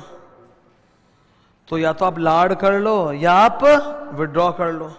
सर केस 2, मान लीजिए मैं ऑडिट रिपोर्ट दे चुका हूं, अरे ऑडिट रिपोर्ट दे चुका हूं तो क्या हुआ, बदल नहीं सकता क्या? वो तो ऐसे 560 में भी हम ऑडिट रिपोर्ट दे देते हैं, पर बाद में ओपिनियन चेंज करना हो तो करके देंगे अमेंडेड रिपोर्ट, उसमें क्या है। तो ऑडिट रिपोर्ट दे चुके हैं, फिर जाके गलती वलती मिला, हमने बोला ठीक करो, वो ठीक नहीं कर रहे हैं, तो क्या करेंगे, तो हम रावल करेंगे। वो जो 5 पॉइंट बोला ना मैंने, आर से रेगुलेटरी बॉडी को इन्फॉर्म, ए से अमेंडेड ऑडिट रिपोर्ट इशू कर सकता हूं, डब्ल्यू से withdraw for future years, withdraw for, क्योंकि अभी तो रिपोर्ट दे ही चुका, तो withdraw for future years.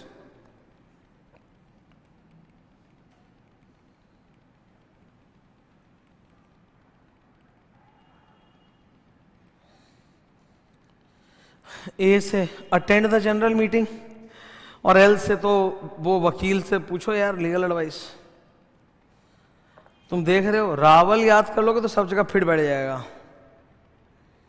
Done है, ऊपर करें सर। नेक्स्ट, मान लीजिए पता चलता है कि ये लास्ट वाला रिस्पॉन्डिंग है, 3 रिस्पॉन्डिंग होते हैं, responding for MI1 MI2, responding for MMS, और ये है लास्ट वाला रिस्पॉन्डिंग। मेरे अंडरस्टैंडिंग में गलती है, तब तो भाई कांड हो गया, मेरे को पूरा बैठ के 315, 330, 450, 320 सब करना पड़ जाएगा। इधर देखो, मेरे को पूरा 315 करना पड़ेगा, understanding the entity environment, ROM assessment, फिर से 450 में वो UCMS uncorrected statements, 560 subsequent events, फिर से करना पड़ जाएगा बैठ के पूरा मेहनत। और रे लास्ट वाला रे क्या है, रिपोर्टिंग। इस पे एक रिपोर्ट जाएगा कि नहीं, ठीक है। मैं अपने ऑडिट रिपोर्ट में 13 एलिमेंट्स में एक बीच में एलिमेंट घुसेरूंगा, 6A other information annual report, उसमें मैं ये सब बातें लिखूंगा। नंबर 1, पहला पॉइंट, अदर इंफॉर्मेशन बनाना किसकी जिम्मेदारी है, मैनेजमेंट की। नंबर 2, मैं बता दूंगा कि मुझे other information prior to audit report या आफ्टर ऑडिट रिपोर्ट मिल गया था। नंबर 3, मैं अदर इंफॉर्मेशन पे कोई एश्योरेंस या कोई ओपिनियन एक्सप्रेस नहीं करता। नंबर 4, मेरी जो ड्यूटी होती है अदर इंफॉर्मेशन की वो रीड करने की होती है, रीड, कंसिडर, डिस्क्राइब, वो मैंने कर लिया है। नंबर 5, अगर मुझे रिपोर्ट पहले ही मिल गया और सब कुछ सही है, कुछ बोलने के लिए नहीं है, तो मैं बोल दूंगा green colour, I have nothing to report, nil report, मतलब सब सही है OI में, ठीक है। लेकिन अगर OI में गड़बड़ है, OI में अगर गड़बड़ है तो मैं बता दूंगा कि देखिए आप लोग के OI में ये MMS है, और डिटेल बना के दे दूंगा, बात खत्म, मेरा प्रॉब्लम सॉल्व। इसमें मैंने दिखाया था ना तुम लोग को प्रैक्टिकल एग्जांपल कंपनीज का। लास्ट वाला 6 नंबर है डॉक्यूमेंटेशन। डॉक्यूमेंटेशन में वही है कि आपने OI का जो फाइनल वर्जन क्लाइंट से लिया था ना, उसका एक कॉपी अपने फाइल में रखो, और आपने जो ओरे किया है उसका एक वर्क पेपर बना के रखो, खत्म, ठीक है। ये 720 मैंने तकरीबन आधे घंटे तक एक्सप्लेन किया तुम लोगों को, ठीक है। ये चाहिए भी था, बिकॉज ये याद तो होगा नहीं, जो भी आज बोला एकदम फिर से नया लग रहा होगा सुनने में पूरा, क्योंकि यार एकदम भूल गए थे ना, क्योंकि 720 की नॉर्मली बातें होती हैं नहीं, 1 टाइम बात हुई खत्म, तो इसलिए इसको टाइम लगा के थोड़ा कहा दिया। डन है, अभी आ जाओ सर। अब ये तो तुम लोग को लॉल लगेगा, है ना, इसको तो मैं फटाक से टान सकता हूँ कि नहीं टान सकता हूँ। ये तो 143 है, 143 सर वही है जो तुम जैसे लोग इंटर में 2-2 बार पढ़ के आए हैं, और नए सिलेबस वाले 1 बार पढ़ के आए हैं लॉ में। नहीं, नए वाले भी 2 बार पढ़ के आए हैं। नए वाले सिलेबस में भी इंटर लॉ में फुल कंपनी चैप्टर है, और इंटर ऑडिट में सेक्शन 143 वापस है पूरा। तो 143 तो इंटर में 2-2 बार पढ़ाया, आज भी जा रहा है, कल भी जा रहा है, ठीक है, लॉर्ड दोनों में। तो ये वही 143, इसको मैं फटाफट पढ़ा दूंगा थोड़ा, ठीक है। Give me 5 minutes break. Okay, start करते हैं। Duties of auditors, section number 143। ये सिंपल है, पकड़ में आ जाएगा तुरंत, ठीक है। इन्होंने पूरा का पूरा 143 तुम्हारे सिलेबस में नहीं डाला है, जो कुछ कुछ पोर्शंस डाले हैं वही हम लोग बात करेंगे। ये उसकी एक समरी चार्ट है फॉर योर रेफरेंस, ठीक है। इधर यहाँ से मैं लाइन बाय लाइन चालू करता हूँ। Let's start from here, okay. फिर वो जो मेरे बनाए हुए नोट्स हैं वो मैं बीच बीच में आता रहूँगा। यहाँ से देखो, सेक्शन नंबर 143 का 1 बोलता है कि ऑडिटर को 6 मैटर्स के ऊपर इंक्वायरी कर लेना चाहिए। अगर सब कुछ सही है, नो नीड टू रिपोर्ट, गड़बड़ है तो रिपोर्ट, वरना नॉट रिपोर्ट। मान लो 6 में से कोई एक मैटर गड़बड़ है तो उस मैटर पे क्यू हो जाएगा, 2 मैटर गड़बड़ है तो दोनों पे क्यू हो जाएगा, पर बाकी सब पे कुछ बोलने की आपको जरूरत नहीं है। Sir what are the 6 matters याद करने के लिए मैंने बोला था LBS CPA। इस पूरे टॉपिक को स्कोप ऑफ इंक्वायरी के नाम से भी जाना जाता है। कंफ्यूज मत होना, inquiry doesn't mean only inquiry. याद है ऐसे हाथ उठाता हूँ 7 प्रोसीजर तो क्वेश्चन होगा इंक्वायरी मतलब खाली पूछना है। अरे नहीं भाई, इंक्वायरी, ऑब्जर्वेशन, इंस्पेक्शन सभी करना, वो नाम है इसका, scope of inquiry doesn't mean कि ओनली इंक्वायर, ओके। यहाँ पे भी इंस्पेक्शन वगैरह भी होता है, ऑब्जर्वेशन भी होता है। अब स्कोप ऑफ इंक्वायरी में 6 मैटर्स के LBS CPA। एक तो ये लॉ है, ये ऑडिट नहीं है। सेक्शन नंबर 143 कंपनी लॉ का है ना, तो ये तो लॉ, ये ऑडिट नहीं है। लॉ में ना लोन लेना को लोन नहीं बोलते, बोरोइंग बोलते हैं, ये बोला था कि नहीं मैंने। और लोन देना को लोन बोलते हैं। तो LBS CPA में 2 पॉइंट तो लोन के ऊपर है। नंबर 1 कि आपकी कंपनी NBFC वगैरह नहीं है, उन्होंने लोन दिया है, क्यों दिया तो चेक करो टर्म्स एंड कंडीशन कहीं कंपनी के लिए हार्मफुल तो नहीं है, मतलब इंटरेस्ट रेट और सिक्योरिटी वगैरह। बी से क्या होता है, book entry transaction. Book entry transaction मतलब जिसका एक्चुअली कोई कैश फ्लो इंपैक्ट कुछ हुआ ही नहीं है, it is just a book entry. Like depreciation, depreciation कोई इवेंट होता है क्या, नहीं, इट्स जस्ट एन एंट्री। तो जितने भी आपके अकाउंटिंग एस्टिमेट्स है सब तो बुक एंट्री है ना, उनको चेक कर लीजिए, वो प्रेजुडिशियल होता है बिकॉज उसमें मैनेजमेंट अपना जजमेंट लगा के ऊपर नीचे कर सकता है। LBS से sale of investments below cost. आपका क्लाइंट बैंक NBFC नहीं है। बैंक NBFC वगैरह का काम यही होता है इन्वेस्टमेंट बाई सेल करना, घाटा भी होगा, नफा भी होगा, नुकसान भी होगा। लेकिन आपका क्लाइंट तो नॉर्मल है। नॉर्मल कंपनी अगर इन्वेस्ट करती है तो प्रॉफिट भी बेचती है, लॉस पे तो नहीं बेचेंगी ना। तो लॉस पे बेच रही है तो क्या कारण है बताओ, चेक करो, ठीक है। CPA, क्लाइंट ने दिया तो लोन है, पर उनको डर है कि लोग सवाल पूछेंगे, इसलिए लोन को लोन नहीं बोल के डिपॉजिट बोल के दिखा रहे हैं, क्योंकि डिपॉजिट्स पे लोग सवाल नहीं पूछते। Deposits always appear to be safe, है ना। तो क्लासिफिकेशन गलत कर दिया। क्या गलत कर दिया, लोन को आपने डिपॉजिट बोल के दिखा दिया। सर क्लासिफिकेशन गलत करना भी तो MMS है ना। मिस स्टेटमेंट में 4 चीजें होती है, ACPD, अमाउंट, क्लासिफिकेशन, प्रेजेंटेशन और डिस्क्लोजर। तो मिस क्लासिफिकेशन भी तो एक MMS ही है। CPAP से personal expenses of directors charge to PL, ये खतरनाक आइटम होता है। और A से अलॉटमेंट, अगर कंपनी ने शेयर्स अलॉट किया फॉर कैश तो मनी रिसीव्ड और not in the escrow account, not for cash then the position, not मतलब बार्टर हुआ है या अमेलगमेशन हुआ है वैसा, तो नॉट फॉर कैश है, then the position state in the books of accounts is correct and not misleading. ये था 143 का 1 स्कोप ऑफ इंक्वायरी। 143 का थी बाप ऑफ दीपिका। बाप ऑफ दीपिका के लिए ये रहा ब्लू डायग्राम, ये देखो। अभी मैंने तुमको ये पढ़ाया है, पहला वाला टिक मार्क देख रहे हो, क्या लिखा है 143 का 1 scope of inquiry, 6 matter LBS CPA। अगर एडवर्स फाइंडिंग है तो रिपोर्ट करो, वरना रिपोर्ट की जरूरत नहीं है। अब मैं पढ़ा रहा हूँ 143 का 3, इस ये रेगुलेटरी रिपोर्टिंग, इसको रोलर बोलते हैं। बाप ऑफ दीपिका, इसमें 143 का 3 में 10 मैटर होते हैं और एक मैटर 197 में होता है। जोड़ के कितने होते हैं, 11 मैटर। सर वो 10 मैटर क्या है, बाप ऑफ दीपिका 20 है। ब्रांच ऑडिट, अब तो तुम लोग को ब्रांच समझ में आता है ना। ब्रांच मतलब फिजिकल लोकेशन, ब्रांच मतलब चाहे वो फैक्ट्री हो, गोडाउन हो, शोरूम हो, सेल डिपो हो, कुछ भी हो, इन सबको क्या बोलते हैं, ब्रांच। तो ब्रांचेस का ऑडिट भी पा खुद ही करता है, लेकिन अगर कंपनी चाहे तो उसके लिए ब्रांच ऑडिटर रख सकता है। तो अगर कंपनी ने ब्रांच ऑडिट करवाया तो उसकी रिपोर्ट आ गई थी, मैंने कंसिडर कर लिया है। ये यहीं से पढ़ा रहा हूँ, ये अंदर से नहीं पढ़ाऊंगा, यहीं से पढ़ाता हूँ। बाप, A से अग्रीमेंट। अग्रीमेंट मतलब एग्रीमेंट नहीं है, अगर मतलब मैच करना, मतलब FS पे हम ओपिनियन देने आए हैं ना, तो FS हम किससे मैच कराते हैं, बुक्स ऑफ अकाउंट से। तो FS और बुक्स ऑफ अकाउंट्स मैच कर रहा है। A से हमारा फेवरेट इंडेस, ठीक है। बाप, P जो है वो लंबा पॉइंट है, ठीक है, ये 10वां पॉइंट है, इसके खुद के अंदर 6 पॉइंट होते हैं, ठीक है। PP फिदा, PP पहले PPF था, PP फिदा हो गया, 6 हो गया, ये बाद में। दीपिका देख लो पहले। D से none of the directors of the company are disqualified under section 164 का नंबर याद रखना पड़ेगा, 164 का 2। तुम लोग लॉ में जब डिस्क्वालिफिकेशन पढ़ोगे तो पता चलेगा 164 का 1 और बड़ा होता है, वो नहीं बोला, खाली 164 का 2 बोला है हमको, ठीक है। I से have I obtained all information and explanation necessary for the purpose of audit, मतलब मेरे को ऐसे ही मिला कि नहीं मिला, ठीक है, मुझे ऐसे ही मिला कि नहीं मिला। दीपिका P से the company maintains proper books of accounts under section 128। फिर वापस से I से इंटरनल कंट्रोल में मेरा एनेक्शर है, जाके देख लो। क्यू से अगर मैंने क्यू ओ डी दिया है तो यहाँ पे बस रेफरेंस दूंगा, यहाँ पूरा डिस्क्राइब नहीं करूंगा, बोलूंगा जाके देख लो, रेफरेंस दे दूंगा, ठीक है। ए से adverse functioning of the company का मतलब होता है गोइंग कंसर्न खतरे में, मतलब मुर्गा उर्गा टाइप कुछ है गोइंग कंसर्न के ऊपर, ओके। 10वां पॉइंट क्या है, पीपी फिदा, पी से पेंडिंग लिटिगेशंस को डिस्क्लोज कर रहा है कि नहीं कर रहा है, provision for losses on long term contract disclose किया है कि नहीं किया है, आईपीएफ फंड में कोई अमाउंट ट्रांसफरेबल है क्या, अनपेड डिविडेंड ऑफ 7 ईयर्स तो वो बताना है। पीपी फिदा आई से indirect loans and investments, indirect loans and investments अगर एफएस में डिस्क्लोज है तो ठीक है, नहीं है तो फिर मुझे यहां पे कमेंट करना पड़ेगा। पीपी फिदा डी से अगर कंपनी ने डिविडेंड पे किया है तो 123 नंबर सेक्शन फॉलो किया है कि नहीं किया है, और ए से अगर कंपनी अकाउंटिंग सॉफ्टवेयर यूज कर रही है तो उसमें ऑडिटेड और एडिट लॉक प्रिंसिपल का फीचर है कि नहीं है। ये तो ब्रांच ऑडिट का एक्सप्लेनेशन है जो मैं बता ही चुका तुम लोग को ऐसे 600 में।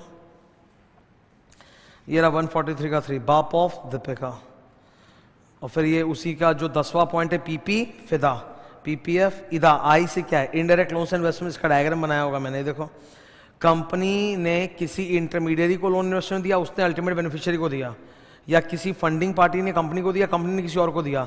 अगर ये इनडायरेक्ट लोन इन्वेस्टमेंट एफएस में डिस्क्लोज्ड है, नो प्रॉब्लम, नॉट डिस्क्लोज्ड है देन प्रॉब्लम, तो हम लिखवा के लेंगे कि उन्होंने सारे इनडायरेक्ट लोन इन्वेस्टमेंट एफएस में डिस्क्लोज कर दिए हैं, ठीक है, क्लियर है यहां तक। Next 11th matter, according to section number 197 the managerial remuneration paid to the MD, whole time directors etc should be within the limit specified in section number 197 read with schedule number 5। तो मुझे comment करना है कि इनका जो managerial remuneration होता है, मतलब डायरेक्टर्स वगैरह को जो रेमुनरेशन मिलता है वो लिमिट्स के अंदर है कि नहीं। फिर ये देखो, ये इंपॉर्टेंट है बहुत, इस पे एमसीक्यू आ सकता है। कौन से केसेस में आपको, जैसे कारों का एनेक्शर, कारों में एग्जम्पशन होता है कि नहीं होता, banking company, insurance company, not for profit company, OPC small, and वो प्राइवेट कंपनी जो 4 कंडीशन सेटिस्फाई करें। वैसे ही सर इंटरनल कंट्रोल वाले एनेक्शर में भी एग्जाम्पशन है। ओपीसी स्मॉल कंपनी को के केस में आपको इंटरनल कंट्रोल का एनेक्शर नहीं देना, और वो वाली प्राइवेट कंपनीज जिनका ट्विन कंडीशन सेटिस्फाइड है, turnover less than equal to की लेस देन है, less than 50 crore, borrowings less than 25 crore है, ठीक है। तो ये 2 कंडीशन का सेटिस्फाइड उस प्राइवेट कंपनी का, तो उसको भी इंटरनल कंट्रोल से एग्जाम्पशन है। इस पे एमसीक्यू आता है। कुछ भी नेगेटिव रिमार्क दोगे तो रीजन देना पड़ेगा। ऑडिटिंग स्टैंडर्ड्स फॉलो करना आपकी ड्यूटी है, जो आईसी है और नाफरा नोटिफाई करेंगे, ठीक है। ये फ्रॉड रिपोर्टिंग पे आ गए हम लोग, ओके। इधर आ जाओ, एक बार बोर्ड पे ताको, टिक मार्क देखो, स्कोप ऑफ इंक्वायरी हो गया, रेगुलेटरी रिपोर्टिंग हो गया, स्टैंडर्ड्स ऑडिटिंग वाला हो गया, कारो वाला तो अलग है ही, फ्रॉड रिपोर्टिंग। तो लास्ट टॉपिक कौन सा 140 फ्रॉड रिपोर्टिंग जो पढ़ना है। फ्रॉड रिपोर्टिंग के लिए एक मास्टर डायग्राम है, ये रहा, ये देखो, ये मास्टर डायग्राम दिख रहा है। इसी मास्टर डायग्राम के ऊपर अगले पेज में समझाया हुआ होगा, अगले 1.5 पेज में पूरा समझाया हुआ होगा, तो यहीं से देख लेते हैं एक बार, ठीक है। फ्रॉड रिपोर्टिंग, अगर फ्रॉड का amount, fraud against the company by officer और employ,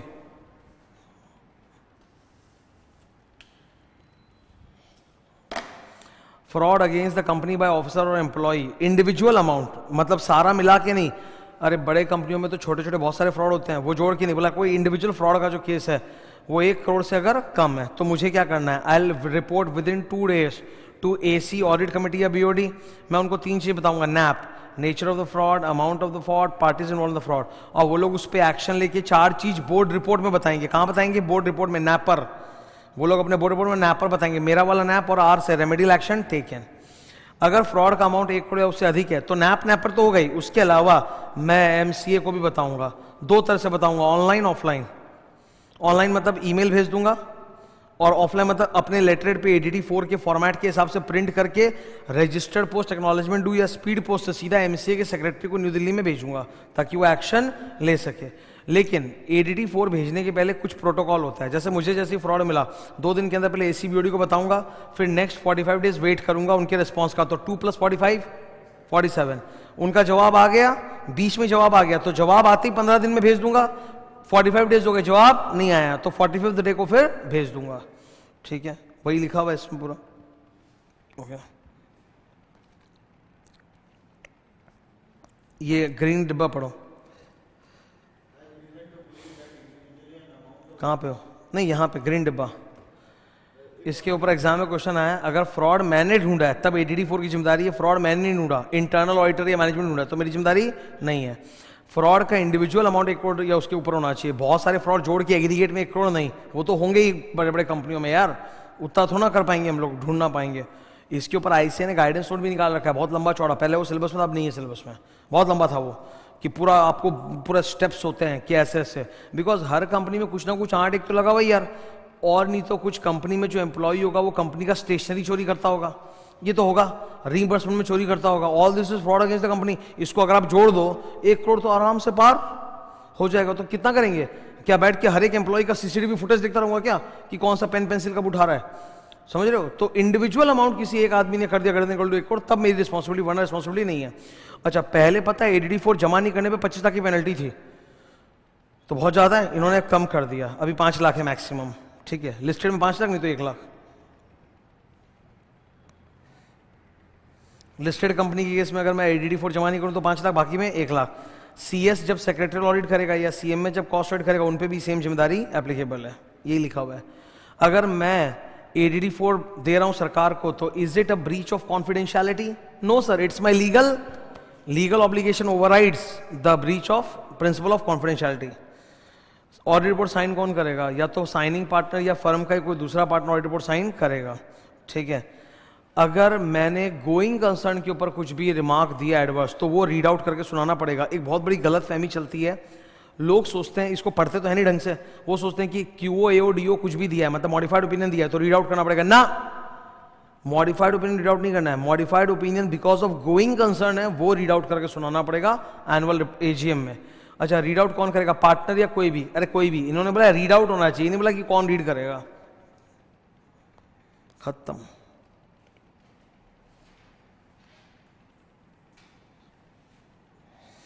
this completes our volume 1 revision. नहीं, ठीक है, चैप्टर 7 हो गया। Thank you.